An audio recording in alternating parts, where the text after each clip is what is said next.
Bismillahirrahmanirrahim. Assalamualaikum warahmatullahi wabarakatuh.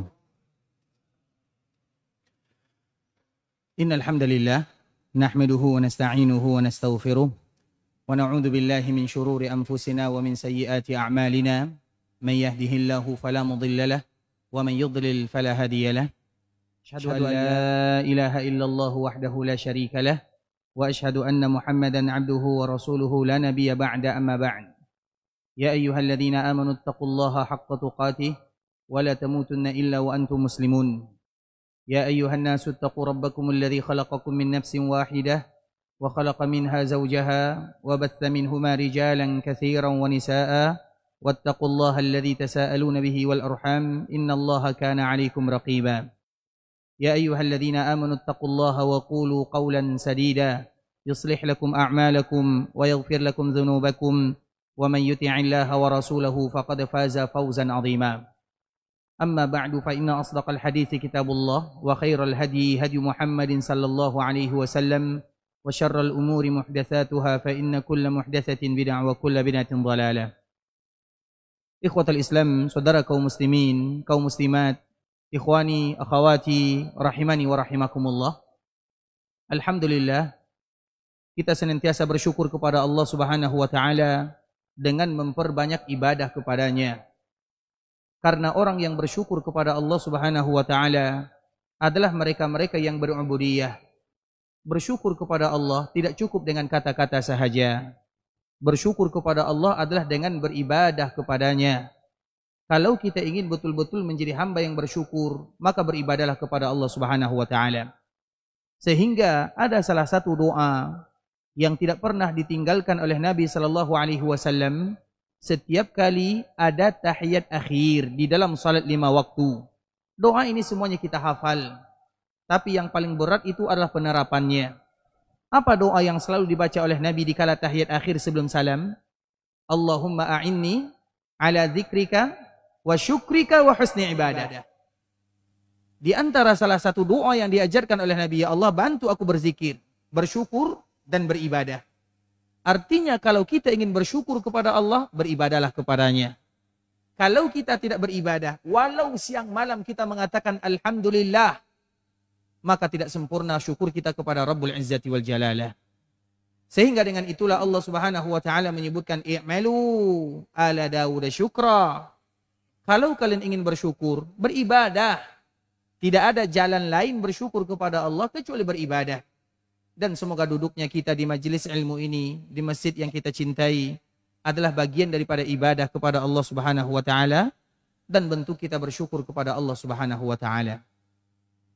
Kemudian salawat beriringkan salam semoga senantiasa tercurahkan berjunjungan alam Nabi kita yang mulia, uswah dan qudwah kita bersama Muhammad bin Abdullah sallallahu alaihi wasallam, karena kewajiban kita bersama adalah senantiasa mengucapkan salam dan salawat kepada baginda Nabi yang mulia, terkhusus di hari yang mulia ini, di malam Jumat, di hari Jumat, hari di mana salawat-salawat kita akan membuat bangga baginda Rasulullah sallallahu alaihi wasallam. Karena memang Nabi menyebutkan, salatu ummati tu'radu alayya fi kulli yaumi jumu'ah. Sesungguhnya salawat yang dibacakan oleh umatku akan diperlihatkan, dipaparkan, diantarkan kepadaku setiap hari Jumat. Sekarang hari Kamis atau hari Jumat? Sekarang sudah terhitung hari Jumat, dan itu merupakan di antara salah satu ibadah yang paling mulia. Dikala kita berada di hari yang mulia, bersolawat kepada Nabi yang mulia. Karena solawat itu memiliki keutamaan yang luar biasa banyaknya. Salah satunya adalah bisa dekat dengan baginda Rasulullah sallallahu alaihi wasallam. Dengan itulah Rasulullah menyebutkan, inna awlan nasi bi yaumal qiyamah aktsaruhum alayya salata. Orang yang paling pantas terhadap diriku di hari kiamat adalah mereka yang banyak mengucapkan salawat kepada Rasulullah sallallahu alaihi wasallam. Maka dari sini para ulama menyebutkan, kalau seandainya kita ingin dipermudahkan urusan kita di akhirat sana, di antara salah satu caranya adalah memperbanyak salawat kepada Rasulullah sallallahu alaihi wasallam. Karena kalau kita sudah dekat dengan Nabi, maka tentu urusan-urusan kita akan dipermudah oleh Allah Subhanahu wa taala. Sama dengan di dunia ikhwatul Islam. Coba kalau kita bikin SIM, ada kawan Pak Bupati misalnya. Bagaimana bentuknya? Tinggal telepon, langsung jadi. di akhirat tidak ada tempat kita meminta wasilah kecuali kepada baginda Nabi sallallahu alaihi wasallam. Dan nanti ikhwatul Islam di akhirat itu susah mencari Nabi sallallahu alaihi wasallam. Nabi sallallahu alaihi wasallam pernah ditanya oleh sahabat Anas bin Malik. Anas ini bertanya kepada Nabi, "Ya Rasulullah, nanti di akhirat kami ingin bertemu denganmu, di mana kami akan cari?" Semua kita memerlukan Nabi sallallahu alaihi wasallam agar urusan kita dipermudah. Apa jawaban Nabi sallallahu alaihi wasallam? Kalau kalian ingin bertemu denganku di akhirat, maka cari yang pertama di Sirat. Nabi berada di sana. Kemudian sahabat ini kembali bertanya, "Ya Rasulullah, kalau kami tidak menemukan kamu di Sirat, di mana kami akan mencari dirimu?" Maka Nabi kembali mengatakan, "Cari aku di mizan, timbangan." Kemudian sahabat Anas kembali mengatakan, "Kalau kami juga tidak menemukan dirimu, di mana kamu berada?" Maka Nabi mengatakan, "Kalau kalian tidak menemukan diriku di mizan, maka cari aku di haud, telaga." Di tiga tempat inilah lokasi yang akan kita mencari Nabi sallallahu alaihi wasallam, karena tidak ada manusia kecuali semua mereka akan melewatinya. Dan kita ingat ikhwatul Islam, di akhirat dikumpulkan saja 50.000 tahun lamanya. Di dunia cuma 60 tahun, 70 tahun. Lebih daripada 70 tahun, apa yang terjadi? Kawan kita bukan manusia lagi. Kawan kita sudah obat-obatan, sudah kasur, sudah tongkat, dan yang semisalnya. Dan itu kita merasa lama sekali. Bagaimana kiranya di akhirat 50.000 tahun lamanya. Itu baru di padang mahsyar.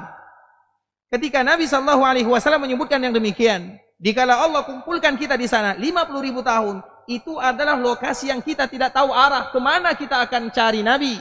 Apa yang harus kita lakukan? Tidak ada yang tahu. Berapa lamanya? 50.000 tahun.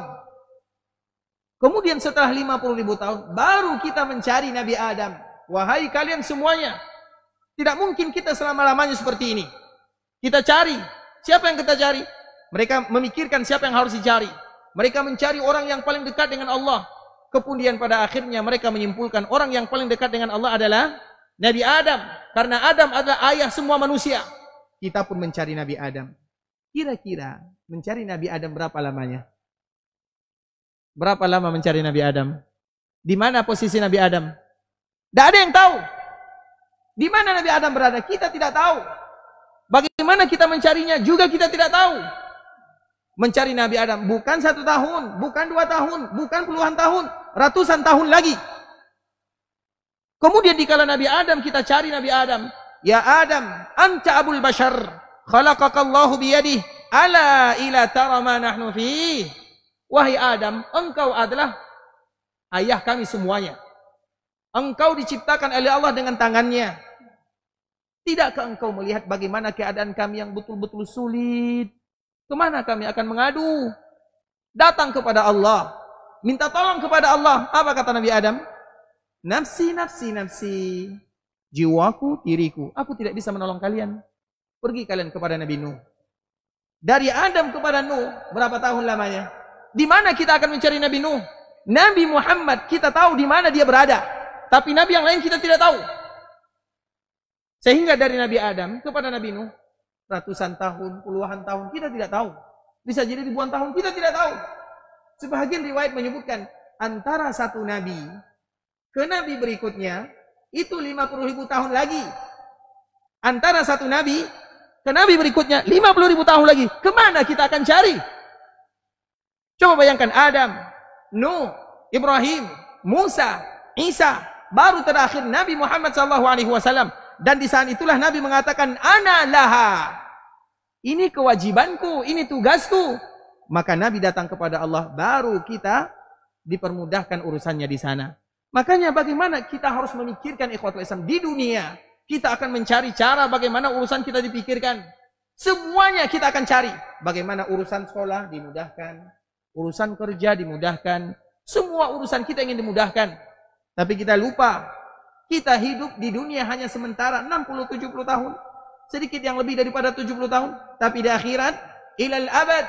ila abadal abidin, selama-lamanya. Dan kita tidak tahu bagaimana keadaan di sana. Dan tentunya kita harus mencari ordal. Tahu ordal? Orang dalam. Siapa orang dalam kita? Muhammadun sallallahu alaihi wasallam. Maka setiap kita harus memikirkan bagaimana supaya kita dekat dengan Rasulullah. Di antara salah satu cara yang paling memudahkan kita dekat dengan Nabi adalah memperbanyak mengucapkan salam dan salawat kepada Nabi. Bukan satu kali, bukan dua kali, tapi bisa jadi ratusan kali. Bahkan ikhwatul Islam, ada salah satu riwayat yang dikeluarkan oleh sahabat Ka'ab, yang dikeluarkan oleh Imam Ahmad, bahwa sahabat ini bertanya kepada Nabi, berapa kira-kira aku berselawat kepadamu, agar kita tahu bahwa kita ini belum ada yang melakukan kewajiban kepada Nabi. Tidak ada. Kecintaan kita kepada Nabi itu masih tanda tanya besar. Kita ini cinta sungguhan atau cinta kita ini masih dipertanyakan. Nah, dilihat daripada hadis ini. Ketika sahabat ini bertanya kepada Nabi, ya Rasulullah, kira-kira berapa aku harus berselawat kepadamu? Agar kita tahu ternyata betapa banyak, betapa kurangnya selawat kita kepada Rasulullah SAW. Ujung-ujungnya beliau mengatakan, jadikan hari-harimu berselawat kepada diriku. Jadikan hari-harimu, artinya tiada hari yang kita lewati kecuali kita berselawat kepada Nabi. Datang ke masjid, berselawat kepada Nabi SAW. Pulang dari masjid, dalam keadaan apapun, dalam keadaan senang, dalam keadaan tidak senang, mengucapkan selawat kepada Nabi. Apa jawaban Nabi? Baru Nabi mengatakan, kalau demikian, idzan tukfahamuk wa tughfaru dzambuk. Ada dua manfaatnya, minimal. Di dunia satu, di akhirat satu. Di dunia, Allah mudahkan urusanmu.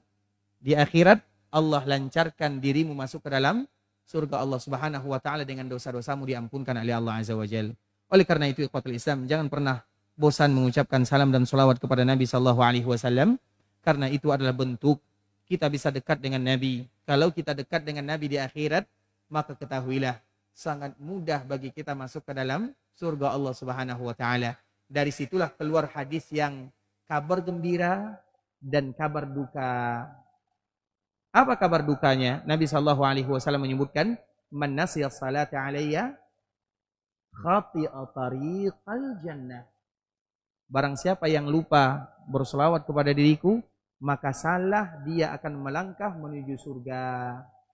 Kalau dia salah melangkah menuju surga, dia akan menuju kemana? Tidak ada pilihan ketiga, surga neraka habis.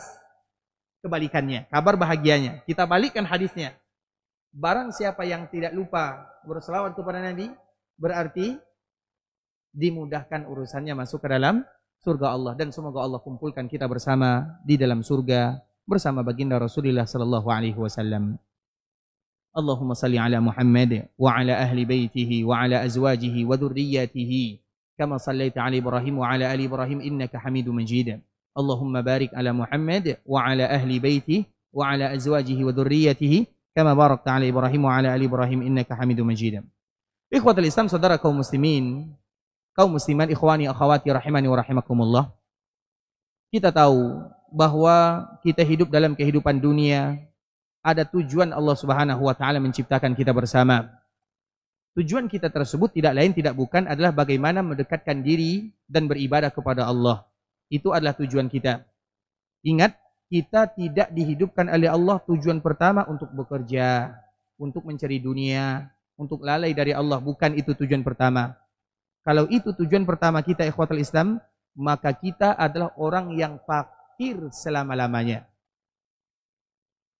Ingat ikhwatul Islam, man kanatid dunya hammah farraqallahu amrah wa ja'ala faqrahu baina 'ainaihi. Barang siapa yang menjadikan dunia tujuan utama, maka Allah tidak akan pernah menyelesaikan urusannya. Urusannya tidak pernah selesai.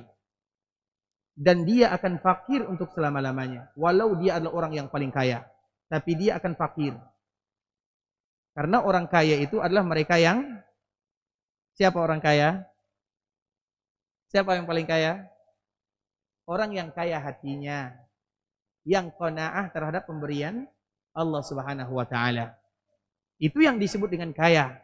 Kaya itu ikhwatul Islam adalah yang merasa cukup dengan apa yang Allah berikan. Itulah kaya sesungguhnya. Nah, sedangkan wa man kanatil akhiratu hammah, barang siapa yang tujuan akhirat, maka Allah akan selesaikan urusannya di dunia. Urusannya dimudahkan selalu oleh Allah Azza wa Jalla. Kemudian wa ja'ala ghina'u fi qalbi, dan Allah akan menjadikan dirinya adalah orang kaya. Agar kita tahu bahwa ketika kita ada di dunia, tujuan utama kita adalah untuk beribadah. Semua ayat kita hafal. Wa ma khalaqtul jinna wal insa illa liya'budun. Wa ma khalaqtul jinna wal insa illa liya'budun. Siapa yang bisa menghafal ayat berikutnya, sambungannya? Apa ayat berikutnya? Siapa yang jawab, angkat tangan? Yallah, yang dihulukan yang tua-tua dulu ya. Apa sambungan ayat ini? Agar kita tahu untuk apa kita beribadah. Makanya ayat ini tidak boleh kita baca hanya ayat ini saja. Wa ma khalaqtul jinna wal insa illa liya'budun. Tidak boleh kita baca satu ayat, tidak boleh. Harus kita sambung di belakangnya. Siapa yang hafal? Imam tak boleh ya? Kan imam kan? Pengurus masjid juga tidak boleh. Baik. Siapa yang hafal? Imam wajar ya hafal ya. Masya Allah, Allah mubarik. Baik, siapa yang hafal? Wa ma khalaqatul jinna wal insa illa liya'budun. Apa sambungannya? Karena ayat ini, kalau kita baca sampai di sini, kurang pas rasanya. Aku tidak ciptakan manusia kecuali untuk beribadah kepadaku. Kemudian sampai di situ saja. Tidak mungkin. Kita hidup di dunia tidak mungkin lari dari dunia. Makanya ada salah satu cerita ikhwatul Islam agar kita tahu, orang yang paling kaya itu adalah orang yang beribadah kepada Allah Azza wa Jalla. Dulu ada salah seorang nabi, namanya adalah Nabi Sulaiman. Nabi Sulaiman adalah orang yang paling kaya, hatinya kaya, hartanya kaya, kerajaannya kaya. Bahkan di antara salah satu doanya adalah menjadi yang terkaya, yang termulia. Nabi Sulaiman itu pernah berdoa kepada Allah dengan 3 doa. 2 dikabulkan. 1 yang terakhir, Nabi mengatakan, aku pun berharap agar doa terakhir ini dikabulkan oleh Allah Azza wa Jalla. Doa yang pertama, dan dia dikala berdoa, yaitu setelah membangun Baitul Maqdis. Baitul Maqdis, dan semoga Allah menjaga saudara-saudara kita yang ada di sana. Baitul Maqdis ini direnovasi pertama kali oleh Nabi Sulaiman. Sebagaimana Ka'bah juga direnovasi oleh Nabi Ibrahim. Yang membangun Baitul Maqdis itu adalah Nabi. Sebagaimana Nabi Adam membangun Ka'bah, maka beliau juga membangun Baitul Maqdis. 40 tahun jaraknya. Dibangun Ka'bah, 40 tahun setelahnya adalah Baitul Maqdis. Sama-sama dibangun oleh Nabi Ibrahim. Nah, yang melakukan renovasi untuk Ka'bah adalah Nabi Ibrahim. Yang melakukan renovasi untuk Baitul Maqdis adalah Nabi Sulaiman. Setelah melakukan pekerjaan yang mulia. Karena pekerjaan yang paling mulia itu adalah membangun rumah Allah. Dan setiap kali kita ada andil dalam pembangunan rumah Allah, angkat tangan.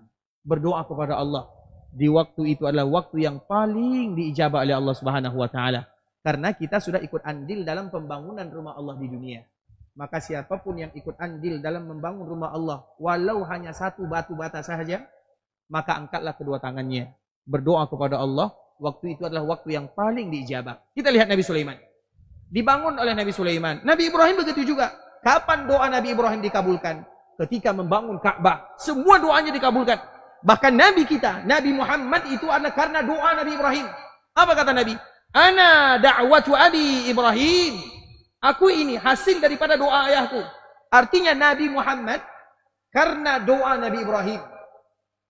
Kapan? Dikala membangun Ka'bah. Begitu juga Nabi Sulaiman. Nabi Sulaiman ini punya kelebihan yang sangat luar biasa.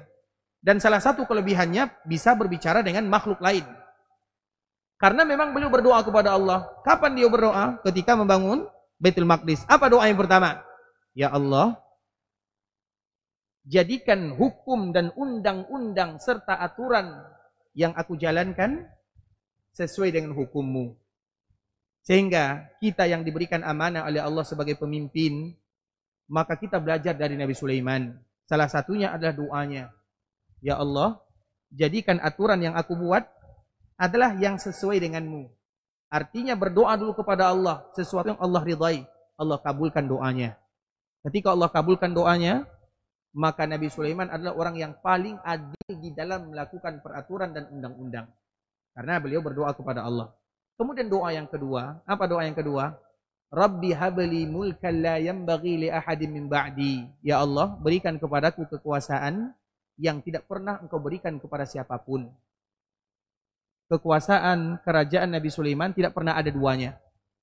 Dan salah satunya adalah berbicara dengan makhluk hidup, hewan, bisa menguasai jin, itu khusus kepada Nabi Sulaiman. Nabi Muhammad SAW dulu pernah menangkap jin. Jadi Nabi pernah menangkap jin. Kemudian ketika jin ini ditangkap, maka Nabi mengatakan, aku ingin mengikatnya di tiang Masjid Nabawi. Agar nanti anak-anak kaum muslimin bisa bermain-main dengannya. Jin ini ditangkap oleh Nabi, tujuannya agar nanti anak-anak kaum muslimin melihatnya dan bermain-main dengannya. Kemudian apa kata Nabi? Namun tidak jadi aku lakukan. Karena aku melihat, atau mendengar, atau mengetahui doa daripada saudaraku Nabi Sulaiman. Sehingga kembali aku lepaskan, karena satu-satunya yang bisa menguasai jin adalah Nabi Sulaiman. Maka tidak ada manusia yang bisa menguasai jin. Kalau ada yang mengatakan bisa menguasai jin, berarti dia Nabi Sulaiman. Nabi saja tidak bisa. Kemudian salah satunya berbicara dengan makhluk lain. Berbicara dengan semut, berbicara dengan gajah, berbicara dengan hewan yang lainnya. Itu kekhususan Nabi Sulaiman. Kalau ada yang mengatakan bisa berbicara dengan semut, berarti Nabi Sulaiman. Bisa dipahami? Itu khusus untuk Nabi Sulaiman. Berbicara dengan makhluk lain, itu khusus untuk Nabi Sulaiman. Jadi tidak usah kita mengatakan saya bisa berbicara dengan burung ini, bisa berbicara dengan hewan ini, tidak usah. Kita tidak akan pernah bisa untuk selama-lamanya. Kecuali kalau kita mendaftar jadi Nabi Sulaiman dulu. Baru kita bisa. Mungkin atau tidak? Tidak mungkin untuk selama-lamanya. Kenapa demikian? Karena itu doa Nabi Sulaiman yang dikabulkan oleh Allah. Rabbi habli mulkan la yanbaghi. La yanbaghi itu artinya apa? Tidak pantas. La yanbaghi li ahadin min ba'di. Berikan kepadaku kekuasaan yang tidak pantas diberikan kepada orang yang datang setelahku sampai hari kiamat. Maka apapun yang dimiliki oleh Nabi Sulaiman tidak akan pernah dimiliki oleh siapapun. Nah, salah satu cerita yang paling indah agar kita tahu bagaimana bentuk ibadah kepada Allah Azza wa Jalla. Bahwa kita hidup di dunia untuk beribadah. Kalau kita beribadah, maka tahulah kita wa ma khalaqtul jinna wal insa illa liya'budun. Jadi Nabi Sulaiman ini pernah bertemu dengan seekor semut. Semut yang sedang berjalan membawa gandum. Jadi gandum ini dibawa oleh semut. Mana yang besar, gandum atau semut? Gandum lebih besar dari semut. Nah, dibawa oleh semut, dilihat oleh Nabi Sulaiman, wahai semut, kenapa engkau membawa gandum? Kemana kamu akan bawa? Apa yang kamu lakukan? Ditanya oleh Nabi Sulaiman. Apa jawaban semut? Aku membawa gandum ini bukan untuk diriku, bukan untuk makananku. Tapi aku membawanya untuk diantarkan kepada kodok yang ada di pinggir sungai. Jadi ternyata sudah ada jalurnya. Jadi semut ini membawa gandum untuk diantarkan kepada kodok. Difda, kata. Kita tahu difda ya. Kata kodok. Kemudian sampailah gandum ini kepada kodok ini.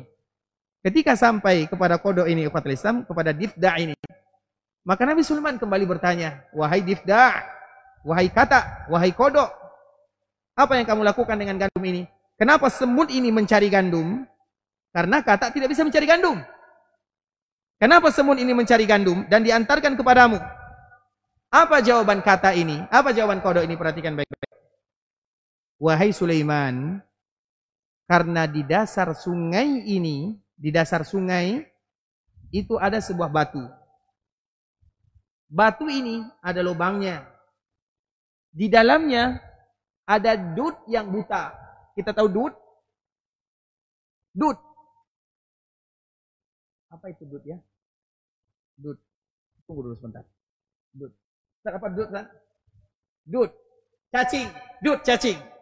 Kita tahu cacing? Biasanya cacing hidup di dalam batu kan? Nah, apa kata-kata ini? Wahai Nabi Sulaiman, di dasar sungai ada dut yang dia hidup di dalam batu. Dan dut ini, dia buta. Cacing ini buta.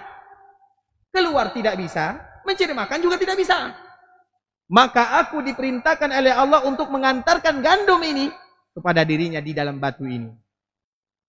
Karena semut tidak bisa mengantarkan ke dasar sungai. Yang bisa masuk ke sungai adalah Coba lihat bagaimana cara Allah Subhanahu wa taala memberikan jaminan hidup kepada hambanya. Bukan manusia. Ini cacing yang kita anggap sepele, bahkan yang tidak dianggap hidup. Di mana hidupnya? Di dasar air. Di mana? Di dalam batu. Di dalam batu ini ikhwatal Islam. Kemudian dia buta. Tapi dijamin rezekinya oleh Allah Subhanahu wa taala. Pertanyaannya, apa yang dilakukan oleh cacing ini? Tentu itu pertanyaan Sulaiman. Kenapa Allah harus mencari semut, kemudian kodok, kemudian diantarkan makanan? Apa sih yang dilakukan oleh semut? Apa jawaban? Apa pertanyaan Nabi Sulaiman? Hallahu min tasbih. Apakah dia punya tasbih? Artinya apakah dia berzikir kepada Allah? Maka kata ini mengatakan iya. Dia selalu berzikir kepada Allah. Apa zikirnya? Tentu dengan ibadah yang Allah wajibkan kepada mereka. Dia selalu mengatakan, ya Allah, ampunkan dosa-dosa kaum muslimin. Ampunkan dosa orang-orang yang beriman kepadamu. Perkataan atau itulah zikir yang selalu dibaca oleh cacing yang buta berada di dasar sungai, di dalam batu. Begitulah cara Allah memberikan kepadanya rezeki. Tapi kenapa? Bagaimana? Yaitu dengan zikir dan dengan ibadah yang dia lakukan kepada Allah Subhanahu wa taala. Maka begitu juga dengan kita ikhwatul Islam. Sehingga masih pertanyaan yang sama. Apa sambungan ayat yang tadi kita baca? Wa ma khalaqtul jinna wal insa illa liya'budun. Apa sambungannya? Kalau tidak ada yang tahu, kita tutup. Assalamualaikum. Baik, silakan. Mungkin diangkat suaranya, ada mic-nya, Ustaz. Baik.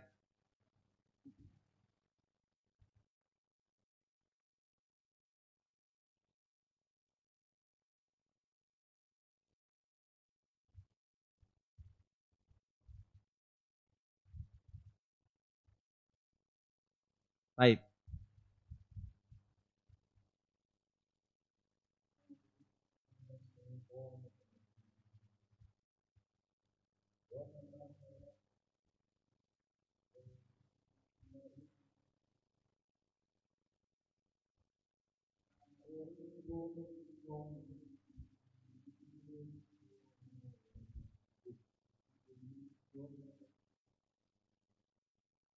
Terus, satu lagi. Belum sampai, ada satu lagi.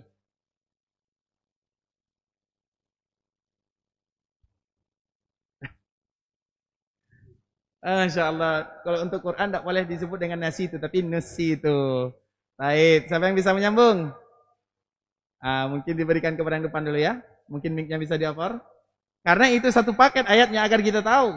Kenapa kita diciptakan oleh Allah? Kenapa kita ada di dunia? Untuk apa kita berada di sini? Untuk, silakan.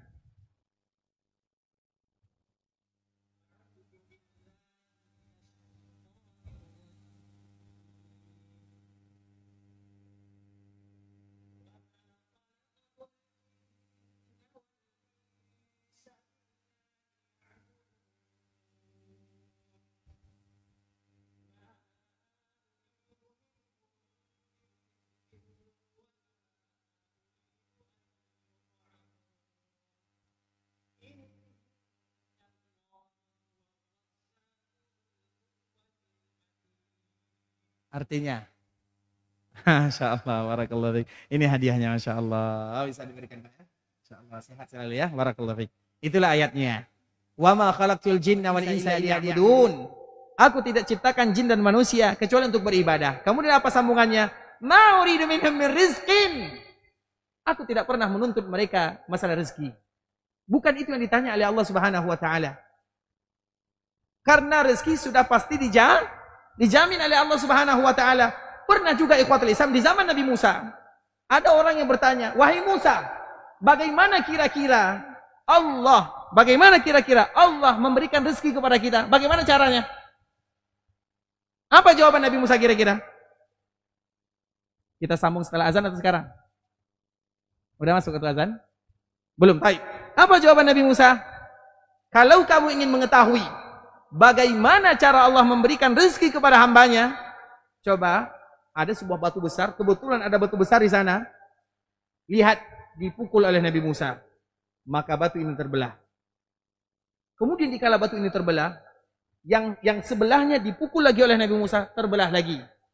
Ketika batu ini terbelah, maka keluarlah air dari dalamnya. Sebagaimana Allah mengeluarkan air dari batu yang kasar, yang tidak mungkin ada air, yang tidak mungkin keluar antara air dengan batu, seperti itu pula lah Allah memberikan jaminan rezeki kepada seorang hamba. Apa kesimpulannya? Kesimpulannya, kita sibuk dengan sesuatu yang Allah sudah menjamin kita, dan kita lupa sesuatu yang Allah menuntut kita untuk melakukannya. Paham kalimat ini? Paham atau tidak? Siapa yang paham maju? Silakan maju.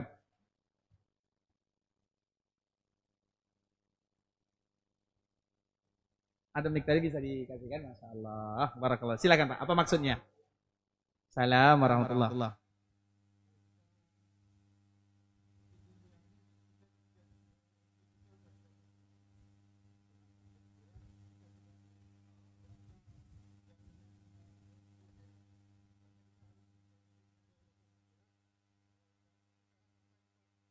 Gitu ya Pak. Ini tafsiran siapa Pak? Tafsiran siapa ini? Tafsiran pribadi ya? Baik, Masya Allah.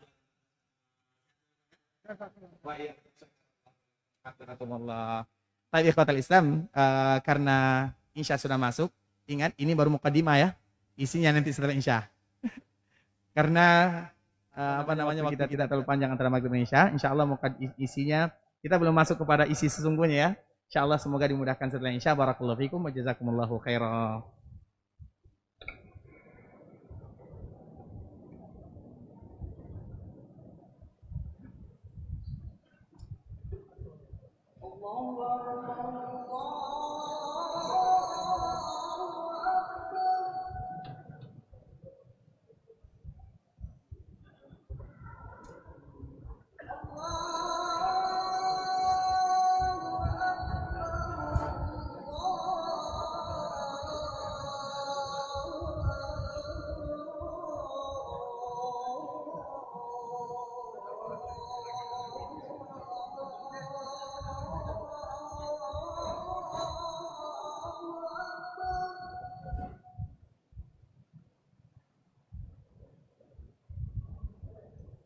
أشهد أن لا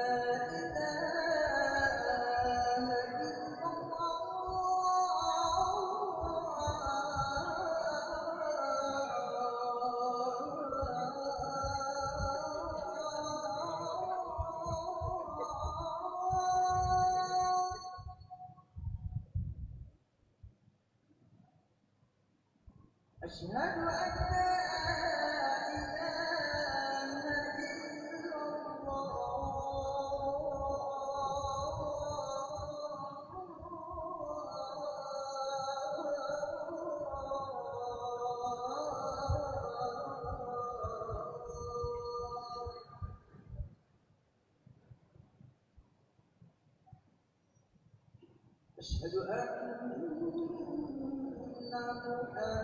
محمدا رسول الله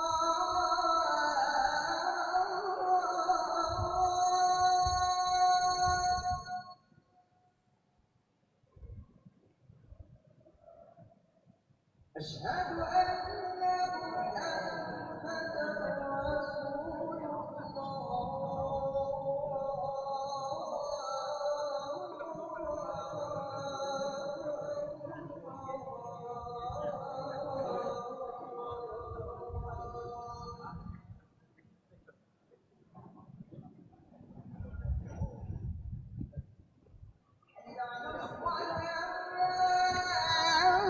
Jadi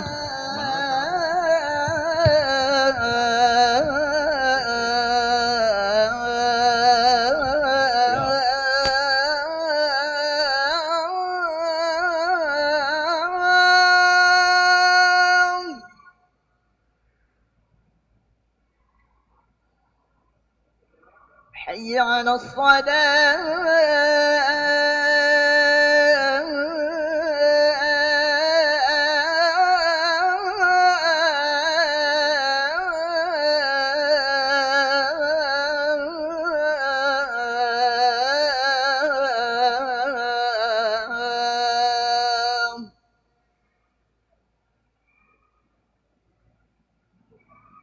حي على الفلاح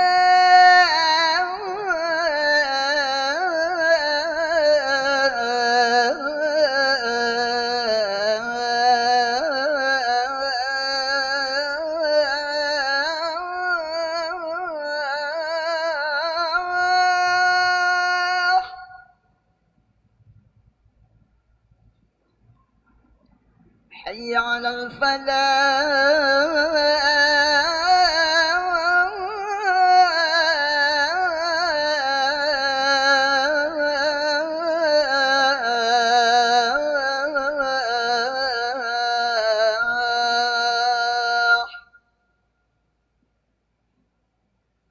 الله أكبر الله أكبر. لا إله إلا الله.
الله أكبر الله أكبر.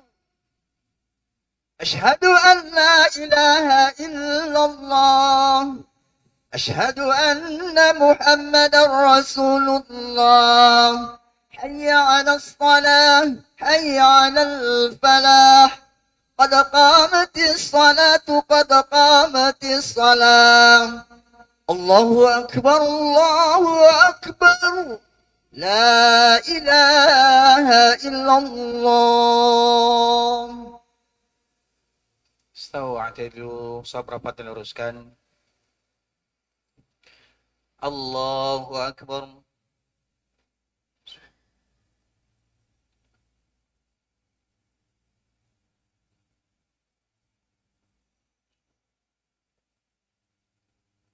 Bismillahirrahmanirrahim.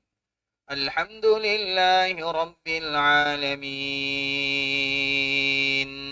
Ar-Rahmanir Rahim. Maliki Yawmiddin. Iyyaka na'budu wa iyyaka nasta'in. Ihdinas siratal mustaqim. صراط الذين أنعمت عليهم غير المغضوب عليهم ولا الضالين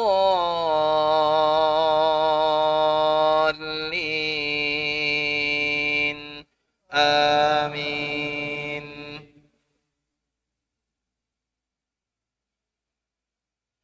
يا أيها الذين آمنوا لا تتخذوا آباءكم وإخوانكم أولياء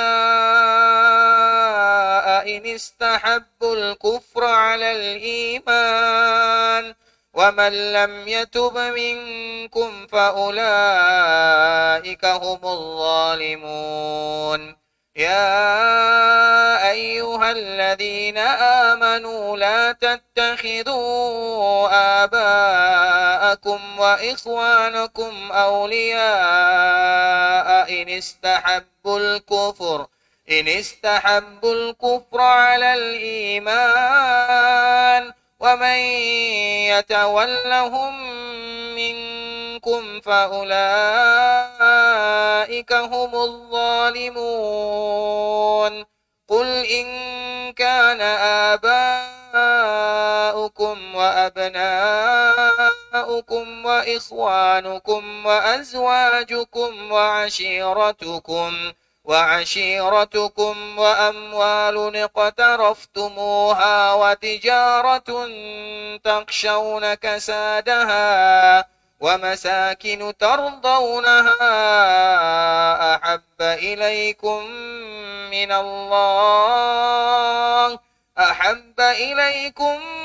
من الله ورسوله وجهاد في سبيله فتربصوا حتى يأتي الله بأمره والله لا يهدي القوم الفاسقين لقد نصركم الله في مواطن كثيرة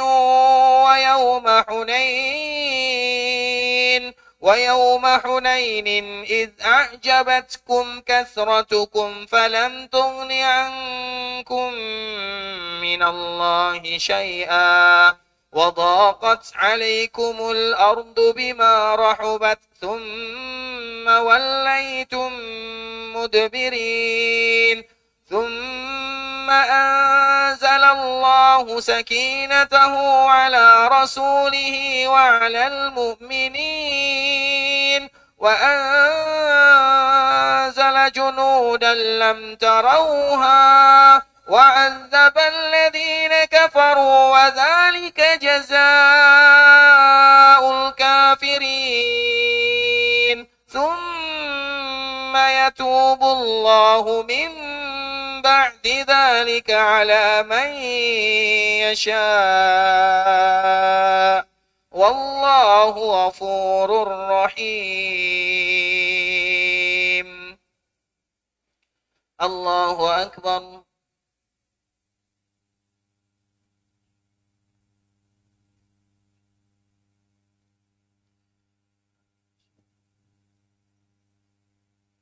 سمع الله لمن حمده.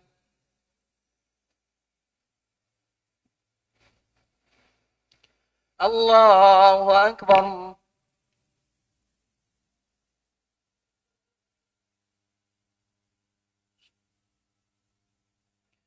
الله أكبر.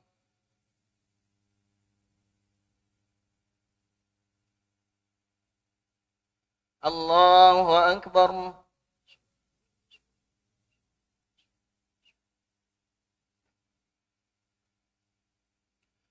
الله أكبر. بسم الله الرحمن الرحيم. الحمد لله رب العالمين الرحمن الرحيم مالك يوم الدين إياك نعبد وإياك نستعين اهدنا الصراط المستقيم صراط الذين أنعمت عليهم غير المغضوب عليهم ولا الضالين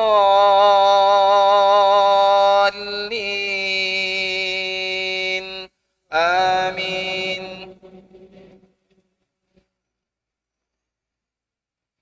يا أيها الذين آمنوا إنما المشركون نجس فلا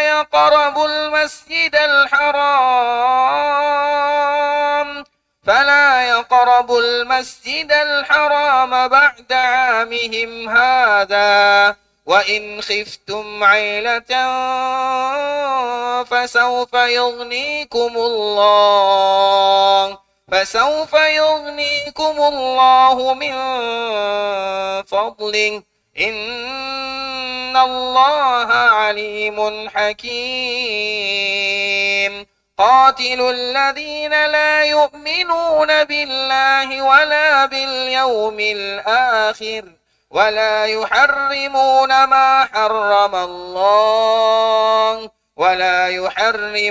ما حرم الله ورسوله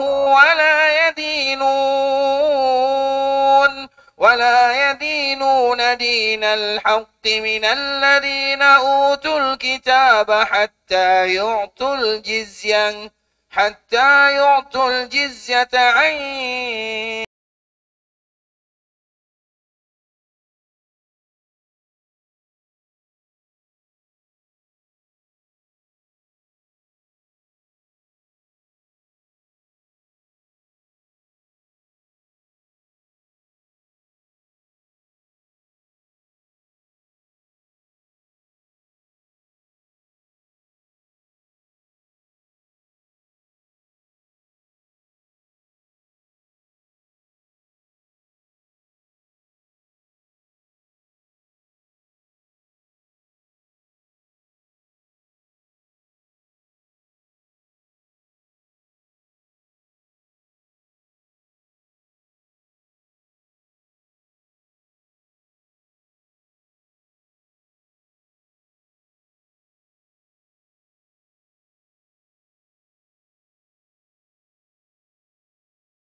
الله أكبر.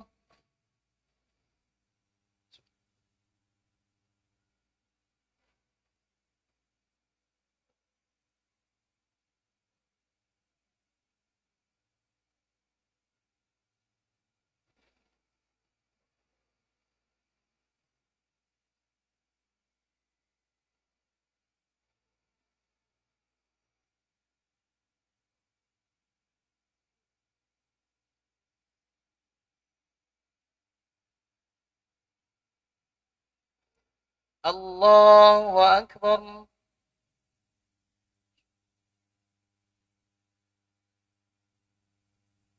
سمع الله لمن حمده.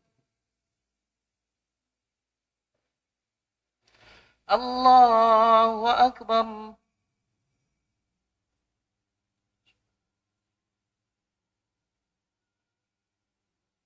الله أكبر.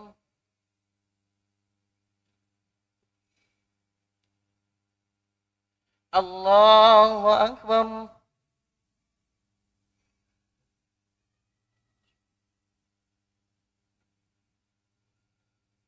الله أكبر.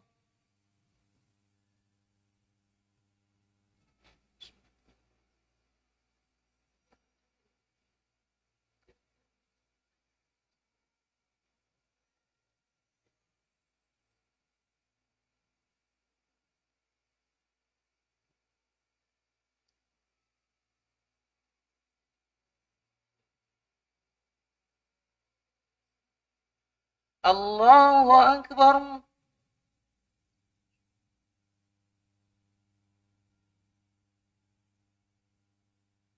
سمع الله لمن حمده.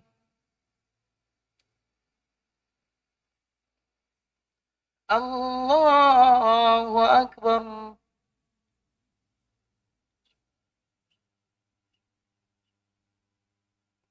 الله أكبر.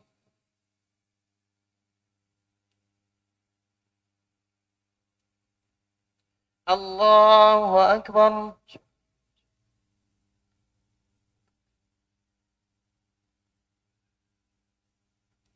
الله أكبر.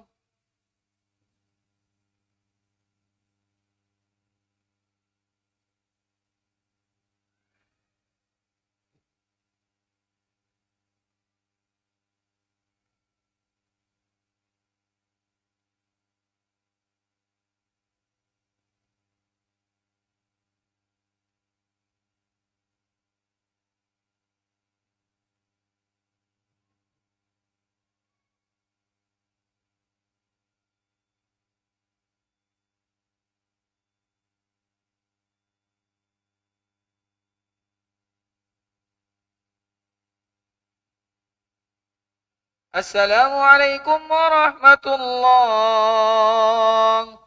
السلام عليكم ورحمة الله. السلام عليكم. السلام تبارك.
Bismillahirrahmanirrahim. Alhamdulillahi ala ihsani wa syukru lahu ala taufiqihi wa amtinani.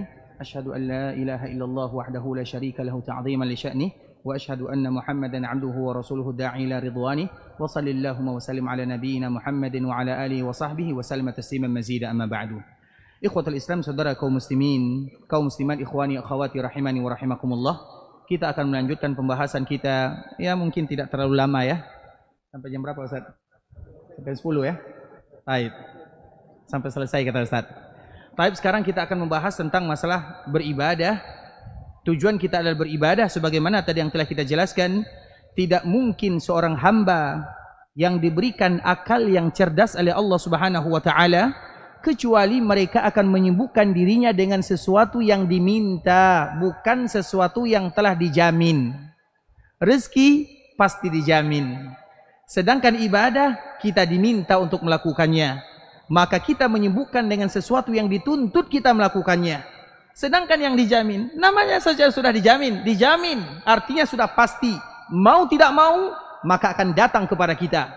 Itulah yang namanya dunia dan rezeki dari Allah Subhanahu wa taala. Makanya tadi ayat Allah, "Ma uridu minhum min rizqin wa ma uridu an yut'imun, innallaha huwar razzaq." Allah tidak pernah memerintahkan beribadah kecuali setelahnya ada rezeki. Artinya untuk mendapatkan rezeki, jalur satu-satunya adalah dengan ibadah. Dan rezeki itu ikhwatul Islam yang penting adalah bagaimana membuat kita qanaah. Maka ada salah satu doa yang paling indah yang harus dihafal oleh kaum muslimin. Allahumma alhimni rusydi wa a'izni syarra nafsi. Ya Allah, berikan kepadaku kecerdasan. Karena cerdas itu apa? Orang yang cerdas itu adalah orang yang beribadah kepada Allah, sebodoh apapun dia. Tapi kalau dia beribadah, itulah orang yang cerdas sesungguhnya. Wa qini syarra nafsi, jauhkan aku dari kejahatan diriku. Karena yang pertama kali membuat kita jauh beribadah kepada Allah adalah diri sendiri. Makanya di antara kalimat yang paling indah adalah kalimat yang dibaca oleh Nabi setiap kali Nabi berceramah. Innal hamdalillah nahmaduhu wa nasta'inuhu wa nastaghfiruh. Apa sambungannya? Wa na'udzu billahi min syurur. Syurur, bukan syarrun, syurur. Kita ini terlalu banyak kejahatan yang ada dalam diri kita. Dan kita berlindung kepada Allah dengannya. Makanya Nabi paling suka kalimat ini. Nabi tidak pernah tampil khutbah, ceramah, memberikan nasihat kecuali Nabi awali dengan kalimat ini. Maka disebut dengan khutbatul hajah. Bahkan dalam menikah, kita ingat waktu kita dulu menikah, apa yang kita baca mukadimahnya? Atau jangan-jangan harus menikah lagi? Supaya ingat. Apa biasanya yang kita baca? Khutbatul hajah ini harus dibaca. Dikala kita menikah harus baca ini. Innal hamdalillah nahmadu wa nasta'inuhu wa nastaghfiruh. Setelah itu baru kita ijab kabul. Masih ingat? Waktu kita nikah dulu.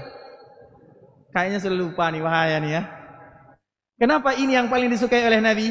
Karena yang membuat kita jauh dari Allah ada diri kita yang pertama.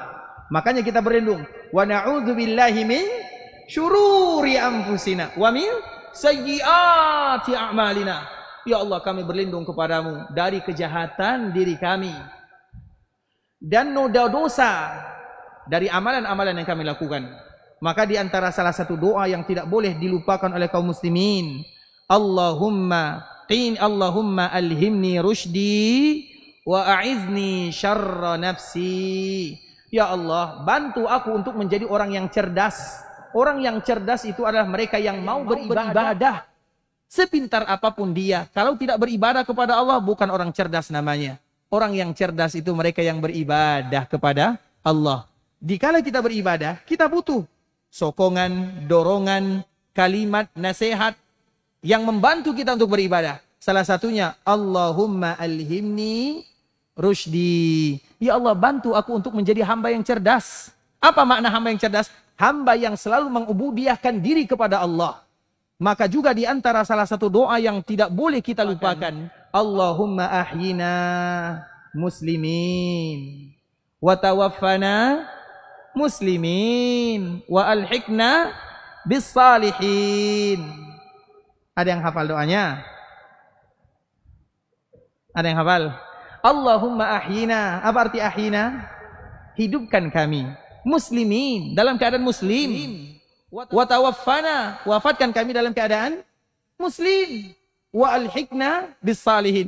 Kalimat-kalimat ini ikhwatul Islam tidak ada alasan bagi kita untuk tidak menghafalnya. Wajib bagi kita menghafalnya. Wajib bagi kita menghafalnya.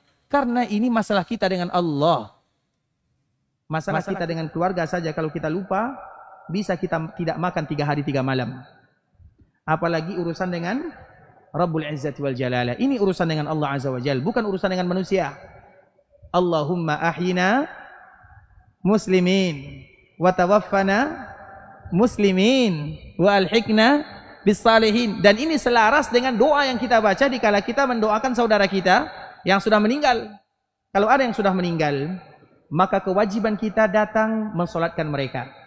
Kemudian kita pun melakukan takbir. Takbir yang pertama apa kita baca?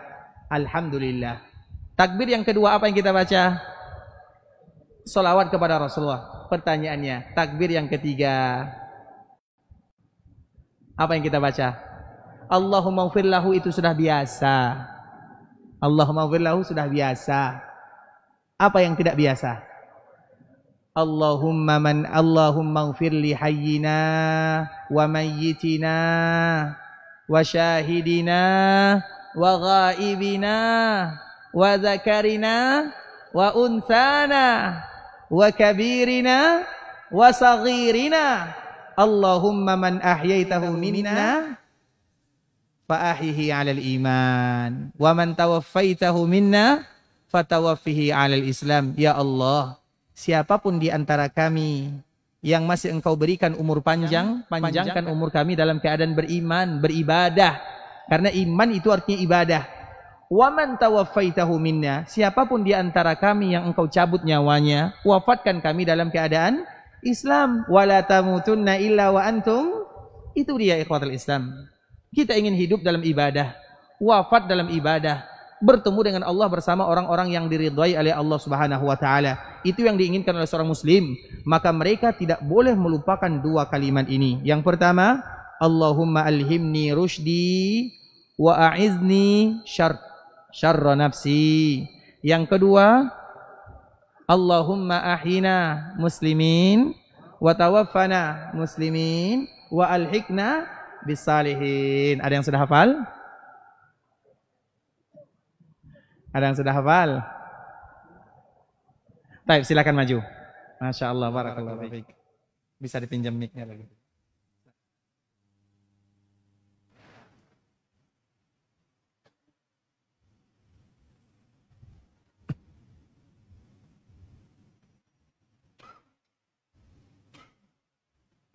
Baik, doa yang pertama.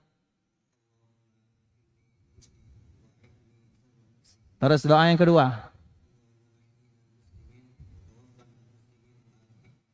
Artinya lagi. Yang pertama, Allahumma alhimni rusydi. Taib. Wa a'izni syarra nafsi. Dari keburukan diriku sendiri. Taib. Yang kedua, Allahumma ahyina muslimin wa tawaffana muslimin wa alhiqna bis salihin. Masya Allah, Allahumma barik. Masya Allah, sehat selalu ya. Taib, itu harus dihafal oleh kaum muslimin semuanya. Tidak boleh ada yang keluar dari masjid ini kecuali sudah hafal. Ya, Allahumma alhimni rusydi wa a'izni syarra nafsi. 2 potong saja. Allahumma alhimni rusydi wa a'izni syarra nafsi. Allahumma alhimni rusydi wa a'izni syarra nafsi. Yang kedua, Allahumma ahyina muslimin wa tawaffana muslimin wa alhiqna bis salihin. Itu yang kita butuhkan dalam kehidupan sehari-hari. Apa gunanya kalau kita wafat dalam keadaan bermaksiat dan tidak diridhai oleh Allah Subhanahu wa taala? Karena yang pertama kali kita rasakan adalah pukulan dari malaikat Munkar dan Nakir, yang mana pukulan ini apabila dihadapkan kepada bukit akan hancur bukit tersebut. Bagaimana dengan jasad kita yang begitu lemah? Tidak akan sanggup kita untuk menahannya. Belum lagi perkuburan itu akan menghimpit semuanya, sehingga terpecahlah, terputuslah, terpisahlah antara daging dan tulang. Semuanya tanpa terkecuali. Hanya saja yang beriman semakin dihimpit oleh bumi ibarat orang tua yang memeluknya. Semakin dipeluk oleh orang tua semakin dia merasakan kehangatan. Itu bagi seorang mukmin. Tapi mereka yang jauh dari Allah maka akan terpisah antara tulang dan dagingnya. Dan semua kita akan merasakan yang demikian. Bahkan Nabi mengatakan kalau ada yang selamat, maka yang selamat adalah Sa'ad. Sa'ad itu ketika dia meninggal, arasy Allah berguncang. Kalau ada yang selamat dari himpitan kubur, dia yang akan selamat. Artinya tidak ada yang selamat. Semua kita tanpa terkecuali. Tidak ada yang bisa menyelamatkan kecuali amalan ibadah yang kita lakukan. Itu poin pertama. Hanya saja ikhwatul Islam, kita masuk kepada poin yang kedua. Poin yang kedua ini apa maknanya? Yaitu ibadah ini jangan sampai, karena ada juga kebalikannya. Yang pertama kali masuk ke dalam api neraka itu juga mereka yang beribadah. Ingat itu ikhwatul Islam. Yang pertama kali masuk neraka itu adalah orang yang berjihad. Yang pertama kali masuk neraka itu adalah orang yang bersedekah. Yang pertama kali masuk neraka itu adalah orang yang baca Quran. Itu yang pertama kali masuk neraka. Ada salah satu hadis ikhwatul Islam yang mungkin semua kita tahu. Agar kita tahu bahwa ibadah itu juga bisa mengantarkan ke dalam api neraka. Artinya ikhwatul Islam, jangan sampai kita dituntut untuk beribadah, tapi ibadah yang kita lakukan menyebabkan kita masuk ke dalam api neraka. Jadi kita harus adil. Yang pertama kita harus beribadah kepada Allah. Yang kedua ibadah juga harus kita jaga. Tidak asal-asalan dalam beribadah. Karena ingat hadis Nabi, awwalu man tusya'aru lahun nar yaumal qiyamah. Awal, yang pertama kali masuk neraka, dipanaskan api neraka untuknya, ini dia sifatnya. Orang yang syahid, orang yang berjihad, orang yang berinfak, orang yang baca Quran, orang yang melakukan kebaikan, orang yang beribadah. Poin pertama kita sudah selesai, bahwa hidup kita untuk beribadah. Nah, sekarang poin yang kedua, ibadah itulah yang menyebabkan seorang masuk ke dalam api neraka. Ingat itu baik-baik. Kenapa demikian ikhwatul Islam? Karena banyak orang yang beribadah kepada Allah Subhanahu wa taala, mereka tidak tahu aturannya. Kita selalu membacakan firman Allah Subhanahu wa taala yang kita berulang, kita ulang lagi. A'udzubillahi minasyaitonir rajim. Hal ataka haditsul ghashiyah? Wujuhun yawma idzin khashi'ah, 'amilatun nasibah. Tahukah kalian dikala nanti terjadi hari kiamat? Wujuhun yawma idzin khashi'ah, ada wajah yang sudah khusyuk, tunduk beribadah kepada Allah Subhanahu wa taala. 'Amilatun nasibah, mereka beramal, mereka beribadah, mereka meminta, mereka beribadah kepada Allah. Ujung-ujungnya tasla naran hamiyah. Ujung-ujungnya mereka masuk neraka. Allah menyebutkan dalam ayat ini, baca ayat ini. Hal ataka haditsul ghashiyah, wujuhun yawma idzin khashi'ah, 'amilatun nasibah, tasla naran hamiyah, tusqa min ain aniyah. Bukan hanya masuk neraka, diberikan air yang apabila disiramkan kepadanya terpisah antara tulang dan dagingnya.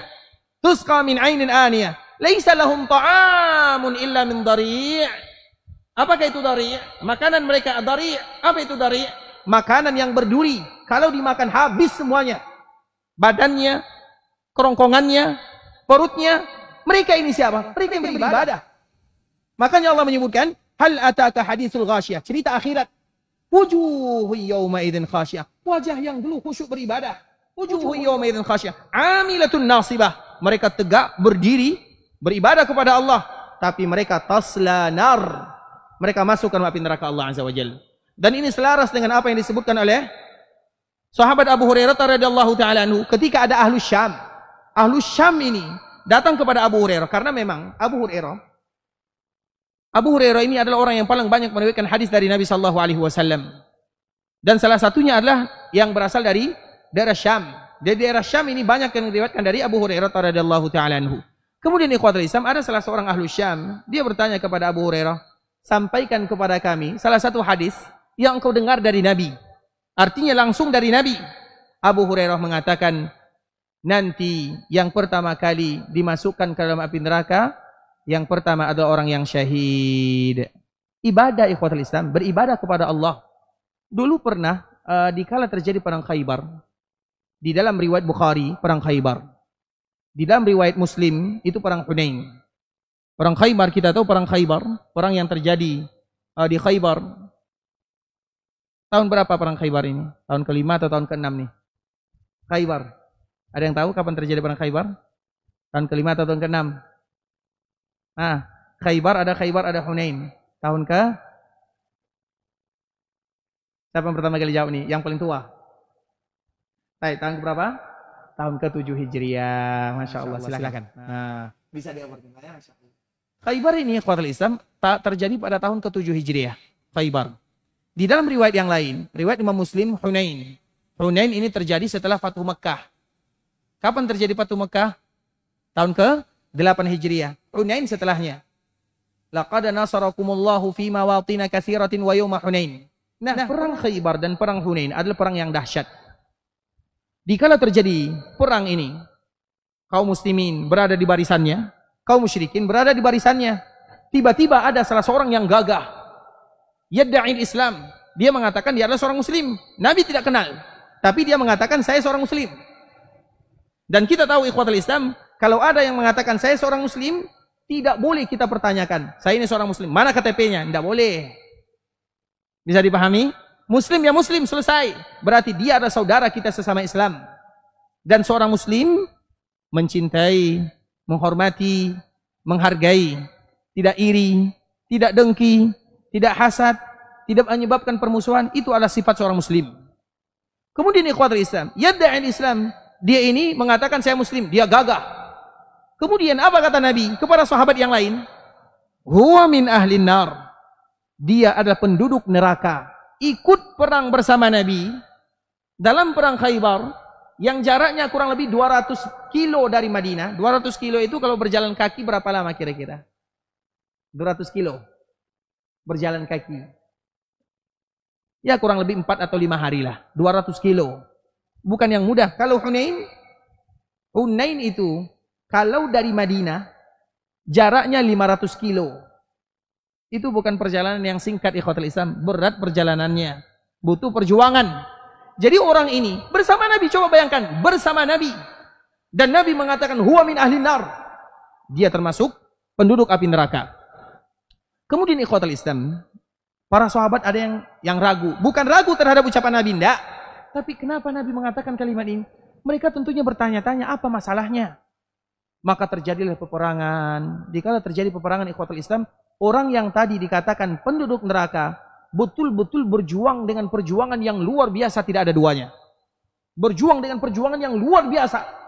Dia yang paling maju ke depan, kemudian dia yang menghadapi musuh, dia yang pertama. Coba bayangkan. Bukan jihad itu bukan ibadah yang mudah. Jihad itu bukan ibadah yang mudah. Jadi makanya perkara jihad itu ikhwatul Islam, perkara yang selalu diletakkan oleh para ulama di belakang-belakang kitabnya. Coba kita lihat, ada tidak para ulama yang mengarang buku, pertama kali dicantumkan adalah kitab jihad? Tidak ada. Pertama kali adalah bab taharah, bab niat, taharah, salat, zakat, puasa, haji, muamalah. Apa lagi? Jual beli, pernikahan. Apa lagi? Ujung-ujungnya baru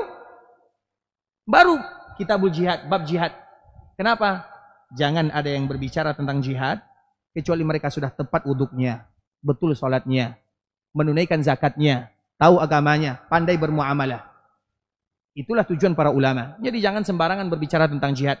Dan berbicara tentang jihad itu bukan perkara yang mudah. Kadang-kadang kita menengok pedang saja itu sudah pingsan. Makanya orang berjihad itu ikhwatul Islam terlepas dari azab kubur saking mulianya mereka di dunia. Karena itu bukan ringan. Nah, orang ini berjihad ikhwatul Islam. Kemudian pada akhirnya orang-orang mengira dia meninggal. Orang-orang menyangka dia meninggal. Kemudian maka sebahagian orang-orang datang kepada Nabi, ya Rasulullah, laki-laki yang engkau tadi katakan dia berada di dalam api neraka, dia berjihad dengan perjuangan yang luar biasa beratnya. Maka Nabi kembali mengatakan huwa min ahlin nar. Dia termasuk penduduk neraka, kata Nabi sallallahu alaihi wasallam. Kemudian ada yang penasaran, kenapa dia berada di dalam api neraka? Maka dilihat lagi, ternyata dia belum meninggal. Dia berada di dalam kesakitan, dia sakit karena banyak luka-luka. Berjihad ikhwatul Islam. Kemudian dikala dia dilihat oleh orang dari jarak jauh, dikala dia sedang sakit, diambilnya anak panah. Kemudian dikala diambil anak panah ini ikhwatul Islam, ditancapkan ke tanah. Kemudian dikala ditancapkan ke tanah, maka dia melompatkan diri di atas anak panah tersebut. Pada akhirnya dia mati di atas busur anak panah ini dan dia bunuh dirinya sendiri. Kemudian mereka pun datang kepada Nabi, "Ya Rasulullah, sadaqa Rasulullah sallallahu alaihi wasallam, engkau betul-betul benar ya Rasulullah. Dia bunuh diri dan itulah yang dikatakan oleh Nabi, dia min ahlin nar. Dia adalah salah satu penduduk api neraka Allah Subhanahu wa taala." Apa kata Nabi? "Wallahi asyhadu anni abdullahi wa rasuluh." Ini merupakan di antara ucapan yang kalau seandainya kita melihat perkara-perkara yang mungkin masih kita pertanyakan, kemudian terlihat jelas kebenarannya, maka ucapkanlah sadaqallahu wa sadaqa rasuluhu sallallahu alaihi wasallam wa asyhadu an la ilaha illallah wa asyhadu anna muhammadar rasulullah. Kemudian Nabi mengatakan, "Asyhadu anni abdullahi wa rasuluh." Aku bersaksi, aku ini adalah hamba Allah dan utusan Allah. Setiap yang aku ucapkan pasti terjadi. Salah satu yang terjadi, dia masuk neraka. Kenapa dia masuk neraka, ikhwatul Islam? Karena dia menodai ibadahnya. Ibadah yang semestinya untuk Allah, tapi dia tidak jadikan untuk Allah. Kalau dia beribadah untuk Allah, maka dia tidak akan membunuh dirinya. Tapi karena dia tidak beribadah untuk Allah, bisa jadi karena harta rampasan, bisa jadi karena ada alasan yang lainnya, maka pada akhirnya dia ditutup kehidupannya dengan keadaan su'ul khatimah. Nah, kita kembalikan kepada hadis Abu Hurairah. Apa kata Nabi? Awwalu man tusya'u lahun nar. Orang yang pertama kali masuk neraka itu adalah orang ibadah. Yang pertama siapa? Orang yang syahid. Yang kedua siapa? Orang yang baca Quran. Yang ketiga siapa? Orang yang berinfak. Itu yang pertama kali masuk neraka. Kenapa demikian? Orang yang syahid dipanggil oleh Allah. Wahai fulan, madza amilta? Dulu aku berikan kepadamu hidup. Apa yang kau lakukan dikala kamu hidup? Maka dia mengatakan, "Ya Allah, qataltu fi sabilik." Aku ini berjuang berjihad karenamu atau berjuang di jalanmu. Apa kata Allah Subhanahu wa taala? Kazabta. Kamu dusta, kamu bohong. Karena setiap amal ibadah yang kita lakukan ini ikhwatul Islam, yang paling tahu adalah Allah Subhanahu wa taala. Allah tahu kenapa kita salat berjamaah. Allah tahu kenapa kita berpuasa. Allah tahu kenapa kita berbakti kepada orang tua. Allah tahu kenapa kita melakukan kebaikan terhadap tetangga. Allah yang paling tahu apa niat kita. Orang lain tidak tahu. Allah yang paling tahu. Maka orang yang terbaik adalah orang yang berusaha menyembunyikan amal ibadahnya. Karena di antara salah satu tanda amal ibadah diterima oleh Allah adalah dengan disembunyikan. Apa kata sebagian para ulama? Uktum hasanatik kama taktum sayyiatik. Sembunyikanlah ibadahmu sebagaimana kamu menyembunyikan keburukanmu. Kita masih ingat cerita cucu Nabi? Cucu Nabi yang bernama Zainal Abidin. Dia adalah orang yang paling rajin bersedekah. Tapi kapan orang tahu kalau dia bersedekah? Setelah dia dimandikan. Dikala dimandikan, jasad yang mulia, dia ulama, dia cucu Nabi baginda Rasulullah sallallahu alaihi wasallam. Dia adalah orang yang paling banyak beribadah, terkumpul semua kebaikan pada dirinya. Ahli ibadah, ahli ilmu, keluarga yang mulia karena dia cucu Nabi sallallahu alaihi wasallam. Terkumpul kepadanya kemuliaan semuanya. Dikala dia dimandikan, ada bekas hitam di punggungnya. Orang-orang bertanya, ini bekas hitam ini tanda apa ini kira-kira? Ternyata karena dialah yang selama ini memikul gandum yang dia bagi-bagikan kepada masyarakat penduduk Madinah. Dia adalah orang yang rajin bersedekah, tapi tidak ada yang tahu kapan dia bersedekah. Dia mencari waktu yang paling orang tidak tahu. Kapan waktu orang tidak tahu? Sebelum subuh. Setelah subuh masih banyak orang berkeliaran. Tapi sebelum subuh, orang semuanya kebanyakan tidur. Di waktu inilah dia bersedekah. Orang Madinah ini merasa kaget. Sedekah kita ini berasal dari mana? Tiba-tiba di depan rumahnya ada gandum, ada kurma, ada makanan. Ini baru satu karung beras. Itu fotonya kemana-mana. Nah, itu yang harus kita baik-baik. Satu karung. Harus foto dulu. Ada media khusus masalah foto. Satu karung. Dia berapa karung coba tiap pagi? Berapa karung? Dipikulnya. Coba bayangkan. Dia yang memikulnya. Sampai coba bayangkan. Memikul beras sampai punggung hitam. Itu kira-kira berapa lama? Allahu a'lam. Karena kita tidak tahu. Kalau ingin tahu silakan coba. Silakan nanti memikul beras. Kira-kira bekas ini berapa muncul? Tanya kepada orang yang selalu memikul beras. Itulah yang dilakukan oleh cucu Nabi. Setiap hari dia melakukan seperti ini, ikhwatul Islam. Walau mungkin misalnya dia bersodakohnya karena kebetulan Allah berikan rezeki kepadanya. Dia memanfaatkan untuk beribadah, membagi-bagikan kepada kaum muslimin. Penduduk Madinah tidak ada yang tahu. Kemudian setelah meninggal, dimandikan. Ada warna hitam di sini.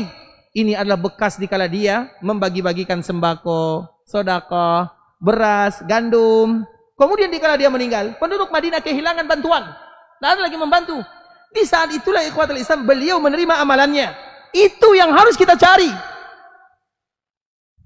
Dan di antara salah satu sifat manusia, wa kanal insanu ajula. Di antara sifat manusia adalah ingin cepat-cepat, ingin cepat dapat pahala, ingin cepat dipuji, ingin cepat mendapatkan hasilnya. Makanya ada sebuah kaidah yang harus kita katakan, banyak di antara kita yang berhasil dikala mereka dicela, tapi banyak di antara kita yang gagal dikala mereka memuji. Makanya boleh tidak memuji kaum muslimin? Boleh atau tidak? Boleh atau tidak? Apa jawabannya? Boleh memuji, tapi jangan di depan mukanya. Dan itu yang harus kita lakukan. Seluruh kaum muslimin harus kita puji. Oh, tetangga saya dia orang rajin salat. Oh, tetangga saya itu adalah orang yang baik.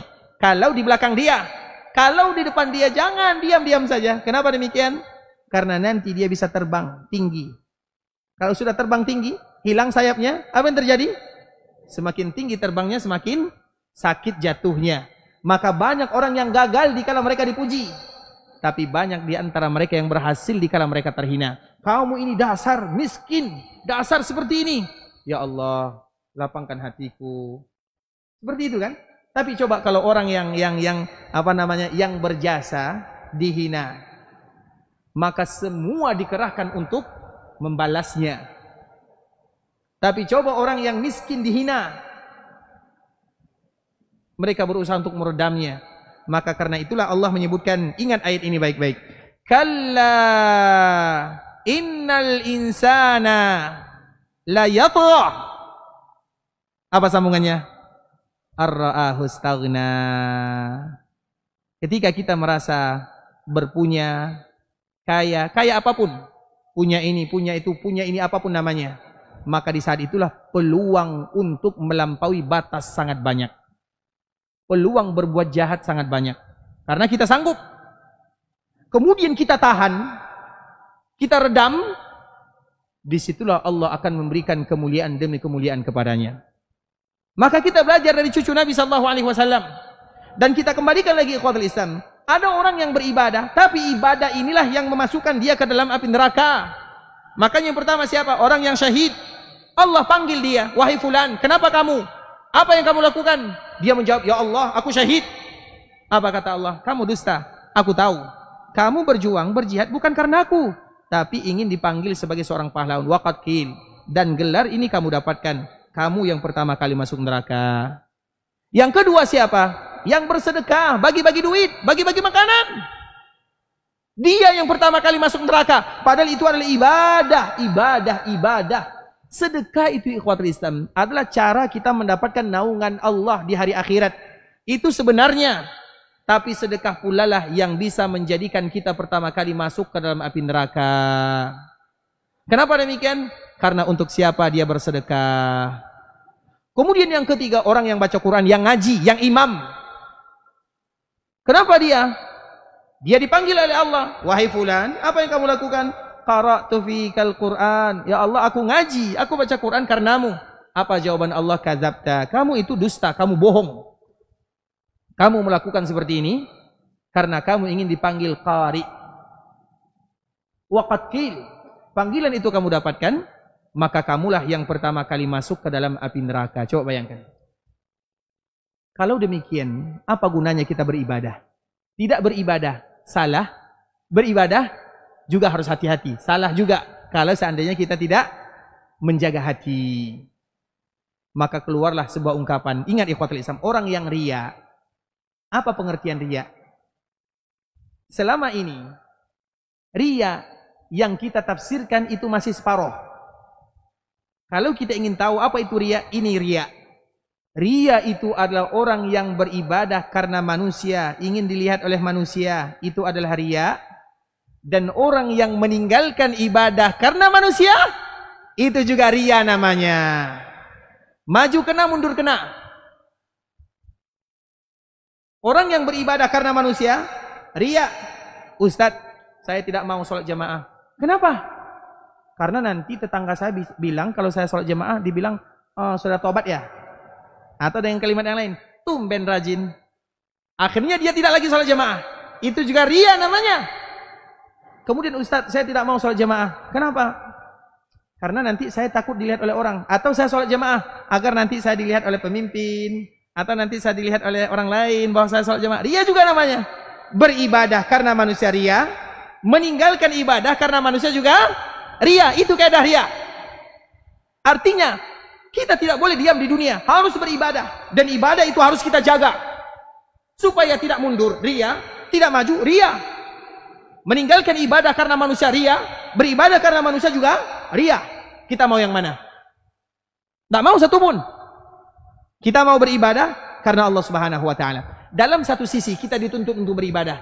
Dalam sisi lain, biasanya orang beribadah itu ikhwatul Islam, biasanya orang beribadah itu mudah keceplosannya. Orang beribadah mudah keceplosan. Maka dari situlah biasanya ibadah juga ada sombongnya. Orang ini enggak mau sholat jemaah. Kenapa dia seperti itu? Orang ini tidak mau bersedekah. Kenapa dia seperti itu? Kalimat-kalimat ini adalah kalimat yang muncul dari ahli ibadah. Makanya yang dipuji dalam agama, ahli ibadah atau ahli ilmu? Ahli ibadah atau ilmu? Salah. Yang dipuji dalam agama adalah ahli ilmu dan ahli ibadah. Dua-duanya. Tidak mungkin dipuji ahli ilmu. Karena orang yang berilmu juga pasti beribadah. Contoh misalnya, Imam Ahmad. Berilmu atau tidak? Beribadah atau tidak? Makanya mana yang mau jadi ahli ilmu atau jadi ahli ibadah? Kalau saya dua-duanya. Kalau saya. Imam Ahmad cerita dia ya. Imam Ahmad itu ikhwatul Islam. Kalau lagi sakit, itu sholat sunatnya 100 rakaat. Kalau lagi sakit. Kalau kita lagi sehat berapa rakaat kira-kira? Kalau lagi sehat. Kalau sakit Ustadz uzur Ustadz. Uzur tidak salat. Imam Ahmad kalau lagi sakit ikhwatul Islam itu 100. Kalau lagi sakit, coba bayangkan berapa kali dia salat sunnah kalau dia lagi sehat. Kalau kita sehat berapa rakaat? Begitulah para ulama itu ikhwatul Islam. Makanya antara ilmu dengan ibadah tidak boleh dipisahkan. Karena kedua-duanya akan saling menopang.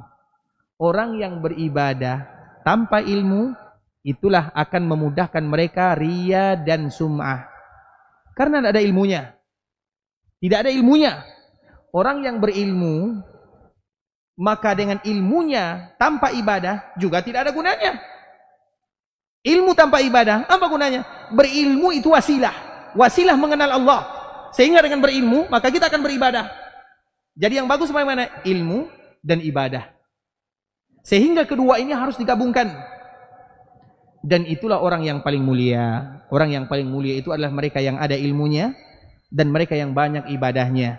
Kalau salah satunya hilang, maka akan tidak sempurna ibadah yang dilakukan. Berilmu tanpa ibadah, maka ilmu yang akan mengantarkan kita ke dalam api neraka. Makanya dalam riwayat yang lain, ada hadis yang lain ikhwatul Islam. Kalau hadis tadi, hadis orang bersedekah, orang salat, orang berjihad, orang baca Quran, itu hadis untuk jemaah. Sekarang hadis untuk ustadznya. Harus adil ya. Jemaah ini hadisnya, ustadz ini hadisnya. Jadi nanti ikhwatul Islam ada salah seorang atau ada ustadz. Ini untuk ustadz ya. Kami yang jadi ustadz. Makanya kami anjurkan tidak usah jadi ustadz. Karena bahaya. Kenapa demikian? Coba lihat.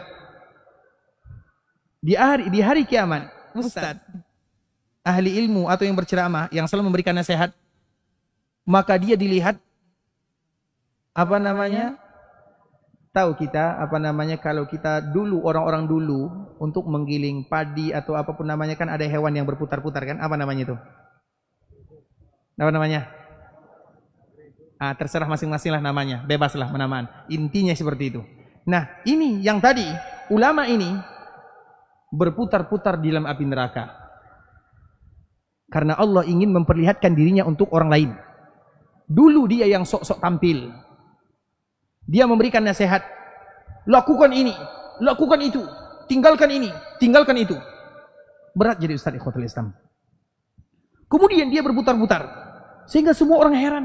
Fulan ini, orang ini, bukankah dia dulu yang memberikan nasihat kepada kita? Bukankah dia yang memerintahkan kita untuk begini? Melarang kita begini? Tiba-tiba dia yang pertama kali berada dalam api neraka. Dan dipermalukan oleh Allah Subhanahu wa ta'ala di sana. Karena dia dulu tampil memerintahkan kebaikan, ayo kita melakukan seperti ini. Tapi dia tidak mau melakukannya. Ayo kita meninggalkan seperti ini. Dia yang mengerjakannya. Dipermalukan oleh Allah Azza wa Jalla. Maka orang-orang mulai bertanya, wahai fulan, bukankah dulu kamu yang memerintahkan kami melakukan ini? Bukankah dulu kamu yang melarang kami melakukan ini? Apa jawabannya? Iya, aku perintahkan kalian melakukan ini, tapi aku tidak melakukannya. Aku larang kalian melakukan ini, tapi aku yang melakukannya. Makanya berat jadi ustaz atau tidak? Mau jadi ustaz atau jadi apa? Tidak usah jadi ustaz. Tapi kalau tidak ada ustaz susah juga ya. Nanti siapa pula yang jadi ustaz? Artinya ikhwatul Islam, masalahnya bukan ustadznya, masalahnya bukan ulamanya. Masalahnya adalah dirinya sendiri. Dan itulah yang menodai agama Allah Subhanahu wa taala. Jadi ingat ikhwatul Islam, yang banyak menyebabkan kalau orang berbuat maksiat masuk ke dalam api neraka, itu perkara biasa dan mudah bagi Allah untuk mengampunkannya. Tapi yang menjadi masalah, orang yang beribadah tapi masuk ke dalam api neraka, itu yang menjadi masalah. Dan itu yang banyak terjadi.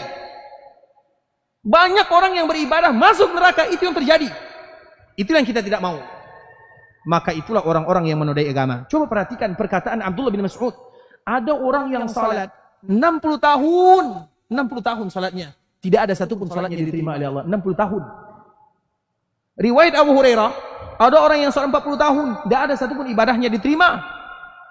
Kita kembalikan kepada diri kita ini, ikhwatul Islam. Kira-kira sudah berapa banyak ibadah yang kita sembunyikan dibandingkan dengan ibadah yang kita tampakkan?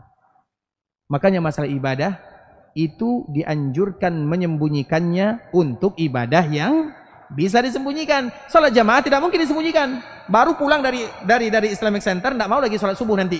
Kata Ustaz, disembunyikan salatnya. Saya salat di rumah saja. Itu juga riya namanya. Sebagaimana pembahasan yang tadi telah kita jelaskan. Riya, melakukan ibadah karena manusia, meninggalkan ibadah karena manusia juga riya. Jadi kita tidak mau yang dua-duanya. Oleh karena itulah ikhwatul Islam, di antara salah satu doa, ini penutup ya, karena sudah jam 8 lewat ya. Di antara penutup doa adalah doa yang dibaca oleh sahabat Umar bin Khattab. Ini boleh kita hafal, boleh tidak, tapi dianjurkan bagi kita untuk menghafalnya. Allahumma ja'al amali salihah. Allahumma ja'al amali salihah. Ya Allah, jadikan amalan-amalanku adalah amalan yang saleh. Waj'alhu liwajhika khalisah. Dan jadikan amalan saleh itu betul-betul untuk dirimu. Jangan sampai salat yang menyebabkan kita masuk neraka. Jangan sampai zakat yang menyebabkan kita masuk neraka. Jangan sampai haji menyebabkan kita masuk neraka. Jangan sampai ibadah yang kita lakukan itu yang menyebabkan kita masuk neraka. Jangan sampai. Maka untuk menangkalnya tidak ada cara lain kecuali hafal kalimat ini. Ada yang sudah hafal? Ada yang sudah hafal? Allahumma ja'al amali salihah waj'alhu liwajhika khalisah. Jadikan amalan yang aku lakukan amalan yang saleh, dan jadikan amalan yang saleh amalan yang ikhlas. Amalan saleh banyak, tapi yang ikhlas tidak banyak. Ikhlas itu sedikit. Yang ikhlas sedikit sekali. Makanya ingat ikhwatul Islam, makanya kita tutup dengan firman Allah Subhanahu wa taala. Allah menyebutkan dalam surah Al-Insan. Al-Insan ini Allah menyebutkan Hal ata 'alal insani hinun minad dahri lam yakun syai'an madhkura. Inna khalaqnal insana min nutfatin amsyajin nabtalihi faj'alnahu sami'an basira. Apa sambungannya? Inna hadainahu sabila imma syakira wa imma kafura. Sebenarnya ayat ini tidak seperti itu bunyinya. Imma syakira wa imma kafira. Satu wazan. Syakiran, kafiran. Satu intonasi atau tidak? Syakiran, kafiran. Yang satu syakiran, yang satu kafuran. Tidak sama. Yang satu fa'il, yang satu fa'ul. Tidak sama. Sebenarnya ayat ini bunyinya, inna hadainahu sabila imma syakiran wa imma kafiran. Agar satu bunyi, satu nada, satu intonasi. Tapi Allah tidak mengatakan seperti itu.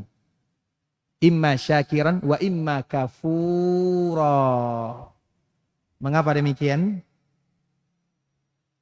Karena yang tidak beribadah lebih banyak daripada yang beribadah. Kafur itu fi'il atau isim mubalaghah untuk menunjukkan banyak. Yang beribadah lebih sedikit, yang beribadah itu sangat sedikit dibandingkan dengan yang tidak beribadah. Yang ingkar kepada Allah lebih banyak daripada yang tidak beribadah.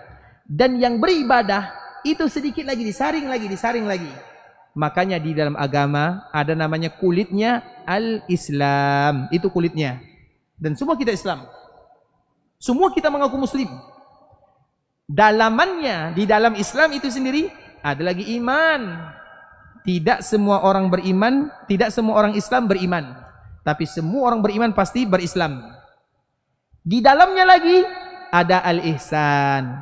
Derajat al-ihsan inilah yang tidak didapatkan oleh semuanya. Dan semoga bisa kita mendapatkan dan kita menjadi orang-orang yang ihsan. Sesuai dengan nama masjid kita ini, Masjid Al-Ihsan. Makanya tidak disebut dengan Masjid Al-Iman. Tidak juga disebut dengan Masjid Al-Islam. Disebut dengan Masjid Al-Ihsan. Supaya apa ikhwatul Islam? Karena ihsan itulah intinya. Tapi untuk mendapatkan ihsan itu tidak mudah. Yang antara orang beribadah dengan tidak beribadah lebih banyak yang beribadah, yang tidak beribadah. Kemudian yang beribadah tidak semuanya diterima. Makanya doa ini harus kita baca atau dianjurkan bagi kita membacanya. Allahumma ja'al amali salihah waj'alhu liwajhika khalisa. Ada yang hafal? Terakhir, taib yang di belakang enak ya. Allahu akbar. Taib silakan yang pakai kacamata. Maju ke sini. Masya Allah, barakallahu fiik.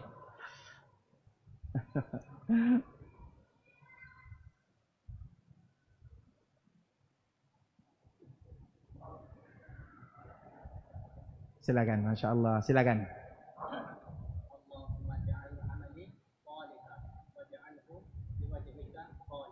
Terus, apa artinya?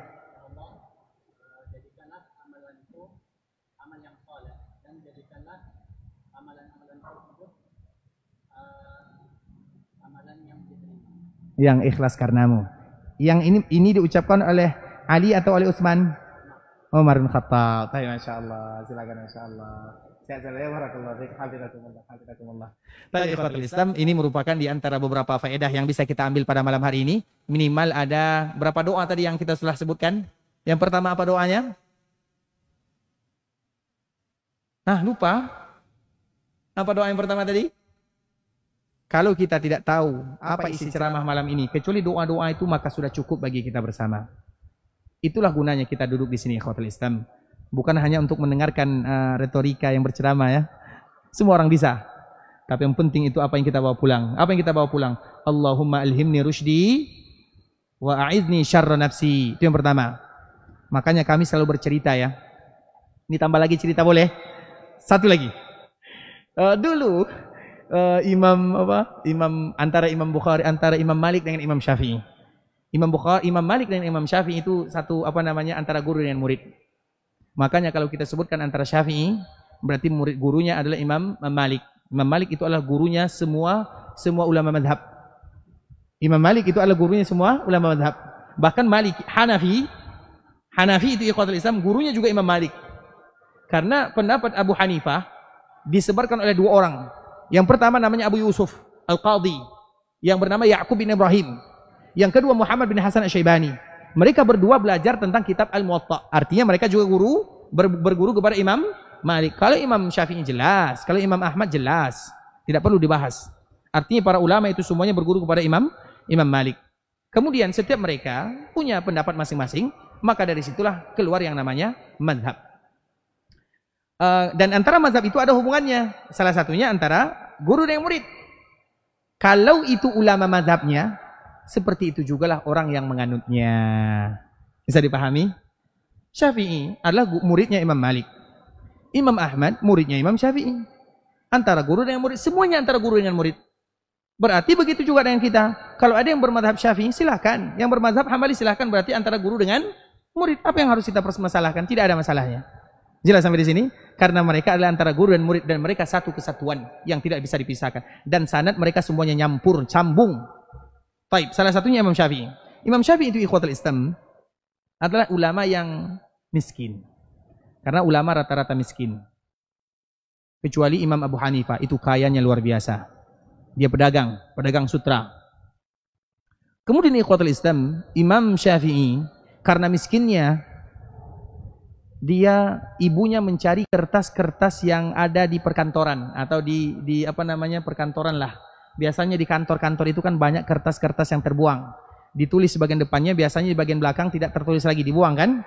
Nah, itulah yang dicari oleh ibunya Imam Syafi'i. Agar nanti di bagian belakangnya diambil, kemudian diberikan kepada anaknya agar anaknya menulis di sana. Latihan menulis anaknya, saking miskinnya. Kemudian, dikala berumur 7 atau 9 tahun, maka beliau pergi ke sebuah daerah yang bernama Madinah. Dia masih kecil, 9 tahun. Kemudian, sampai di Madinah, dia miskin, tidak ada bukunya, tidak ada penanya. Jadi dikala duduk di majelis di Masjid Nabawi, dia seperti ini. Imam Malik sedang mengajar. Imam Malik itu orang yang paling serius. Kalau ada yang main-main dia diusir. Apalagi ada yang tidur. Imam Malik ya, bukan kami ya. Imam Malik lain. Taib. Kemudian datanglah Imam Syafi'i. Umur 9 tahun. Kemudian Imam Syafi'i dikala mendengarkan hadis-hadis yang dibacakan oleh Imam Malik, karena Imam Malik itu mengajar Al-Muwatta. Al-Muwatta itu diajar oleh Imam Malik 40 tahun lamanya. Itu mengajarnya, belum mengarangnya. Mengajarnya saja 40 tahun. Artinya itulah yang diajarkan. Artinya dia tidak pernah mengajar kecuali hadis-hadis Nabi SAW. Imam Syafi'i pertama kali masuk, membuat Imam Malik jengkel kepadanya. Anak bermain-main. Bagaimana permainan Imam Syafi'i? Kan bermain-main namanya. Orang seperti ini kan biasanya hitung-hitung duit kan? Hitung duit. Ini Imam Syafi'i bermain. Imam Malik tidak konsen dikala mengajar hadis di Masjid Nabawi. Imam Malik itu kalau mengajar hadis mandi dulu, kemudian pakai pakaian bersih. Itu yang dia lakukan. Tiba-tiba dikala beliau mengajarkan hadis Nabi, ada bocah yang bermain. Kesal dia. Wajar ikhwatul Islam. Bukan karena dirinya, tapi untuk mengagungkan ilmu agama. Hadis-hadis Nabi SAW harus diagungkan. Tidak boleh kita main-main. Kemudian ikhwatul Islam, setelah bubar pengajian, Imam Malik belum selesai ceritanya, dipanggil, wahai fulan, kesini kamu. Datanglah Imam Syafi'i, anak yang masih kecil. Dia langsung bertanya, kenapa kamu bermain-main? Imam Syafi'i menjawab, wahai fulan, wahai imam, saya tidak bermain, saya tidak pernah bermain-main. Saya sedang menulis. Imam Malik kembali bertanya, kalau menulis, mana buku, mana tulisanmu, mana penamu, mana? Imam Syafi'i mengatakan, saya tidak punya, karena dia seorang yang yatim. Imam Syafi'i yatim, dan ulama rata-rata yatim. Yatim semuanya. Makanya kita harus cari anak yatim, jadikan dia anak angkat. Bisa jadi nanti dia jadi ulama, kita tidak tahu. Kita sudah berkalang tanah, tapi kita akan hidup selama-lamanya karena dia. Karena yatim ini. Kemudian ikhwatul Islam, ditanya oleh Imam Malik, mana pena, mana buku? Imam Syafi'i mengatakan, saya tidak punya. Saya orang miskin, anak yatim. 9 tahun. Ibunya tidak ikut. Kemudian dia mengatakan, tapi saya catat. Bagaimana kamu catatan? Mana catatannya? Ini dia. Imam Malik makin marah. Bagaimana kamu bisa mencatat di tangan? Imam Syafi'i menantangnya. Wahai guru, kalau kamu tidak percaya, silahkan uji. Diuji oleh Imam Malik. Dikala diuji, dibacakan semua hadis dari awal sampai akhir oleh Imam Syafi'i rahimahullahu ta'ala.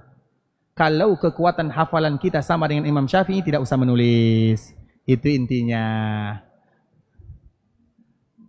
Kita hafalan kita kuat atau tidak nih? Lantas macam mana kita nak hafal doa? Doa 2 baris saja tak hafal, macam mana?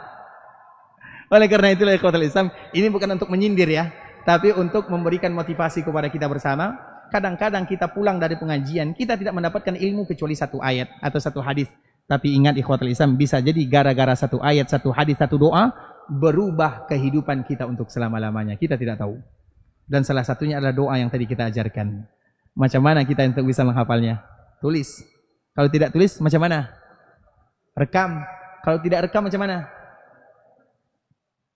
Baik. Yang pertama, Allahumma alhimni rushdi wa a'izni syarra nafsi. Kita ulang dulu. Allahumma alhimni rushdi wa a'izni syarra nafsi. Yang kedua, Allahumma ahyina muslimin wa tawaffana muslimin wa alhiqna bisalihin. Yang ketiga barusan tadi dibaca. Apa doanya? Allahumma ja'al amali salihah waj'alhu liwajhika khalisa. Ikhwatul Islam, saudara kaum muslimin, kaum muslimat, ikhwani akhwati rahimani wa rahimakumullah. Sampai di sini pembahasan yang bisa kami jelaskan. Yang benar pasti dari Allah, yang salah sudah pasti dari diri kami pribadi karena kurangnya ilmu kami, karena kejahilan, ketidaktahuan, kealfaan. Kami mohon dimaafkan kalau ada kata-kata salah, kalimat-kalimat yang kurang tepat, bahasa-bahasa yang kurang bagus. Kita buka pertanyaan atau tidak? Baik, silakan. Baik.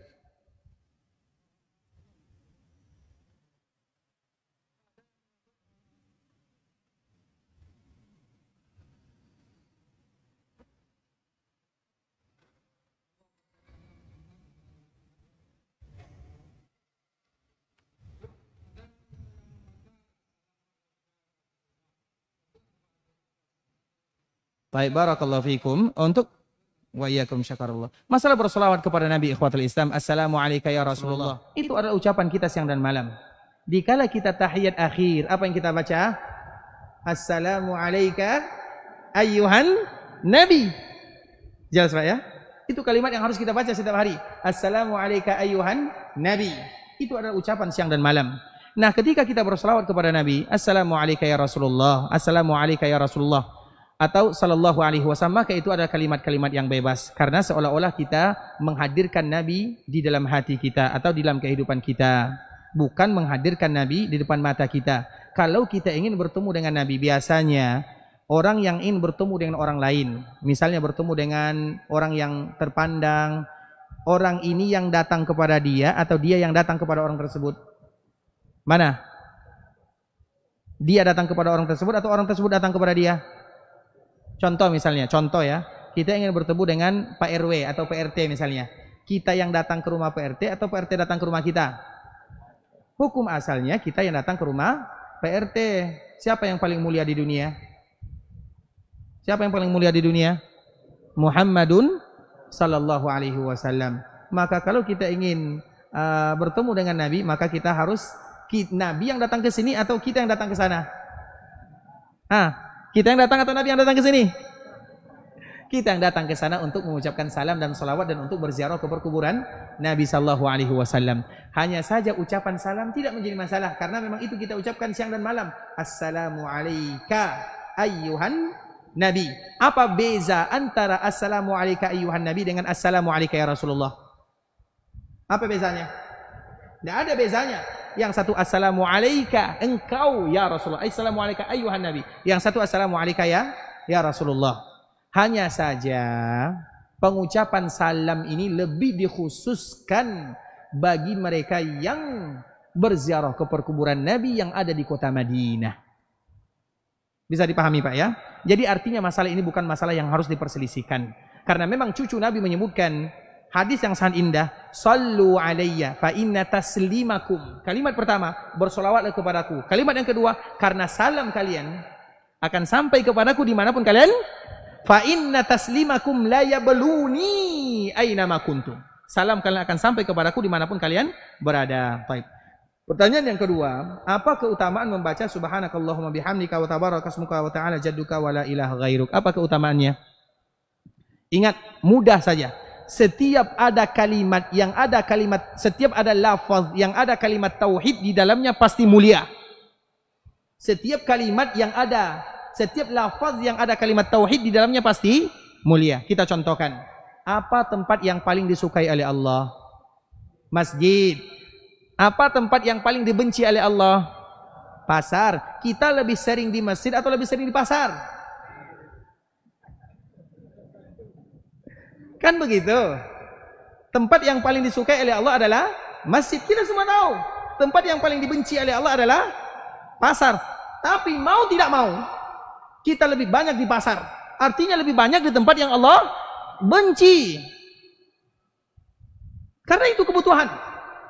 Dan berdagang adalah di antara ibadah yang paling mulia. Hukum asal para pedagang itu jahat. Semua pedagang jahat. Kecuali 3. Mereka yang bertakwa, mereka yang berbuat baik, mereka yang bersedekah atau jujur. 3 ini. Kalau tidak, hukum asalnya jahat. Karena dia berada di tempat yang tidak baik. Bisa dipahami sampai di sini? Nah, kemudian Nabi ajarkan kepada kita. Karena kita tidak bisa kecuali kita masuk pasar. Kalau kita sebutkan mana yang lebih banyak kita di pasar atau di masjid. Kemudian kita jawab di pasar. Kemudian kita menyebutkan masa kita lebih banyak di tempat yang Allah benci. Nanti saya tidak bisa pulang. Semua pedagang marah sama saya, bahaya. Karena rata-rata semua kita pedagang. Dan itu adalah tempat yang paling dibenci oleh Allah, pasar.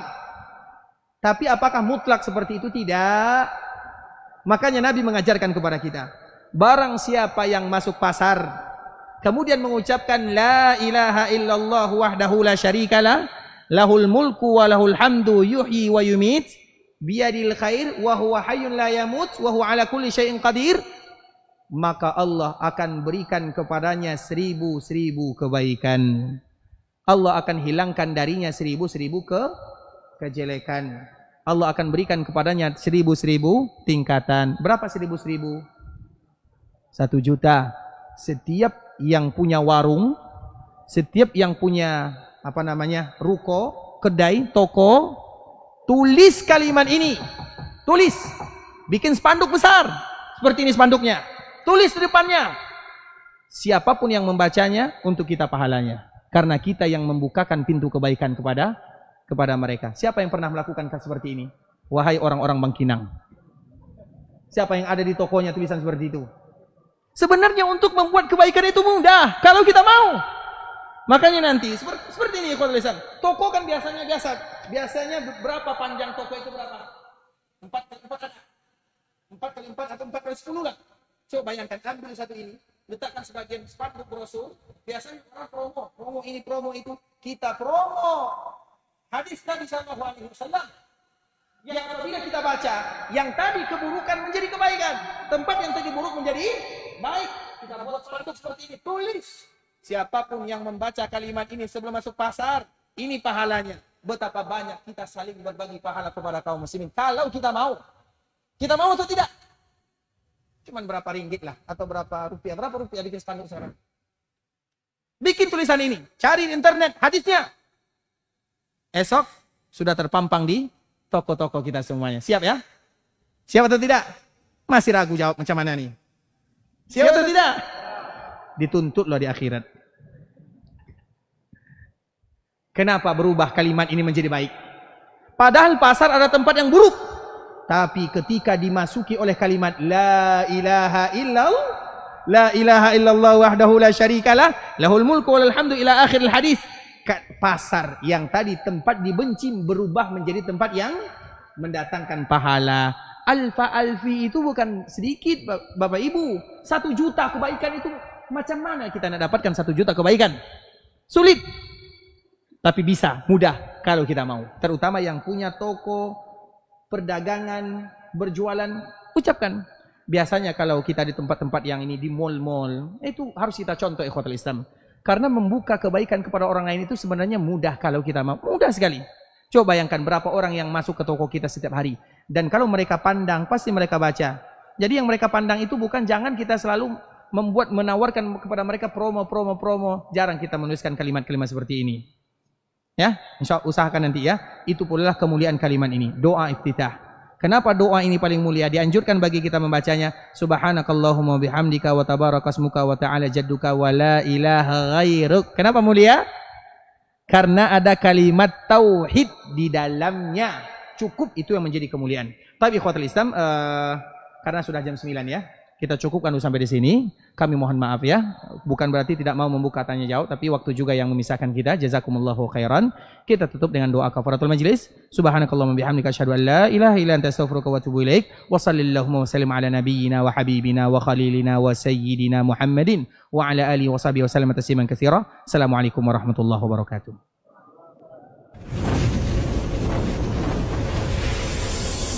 Baba TV Sunnah, belajar agama baru alim.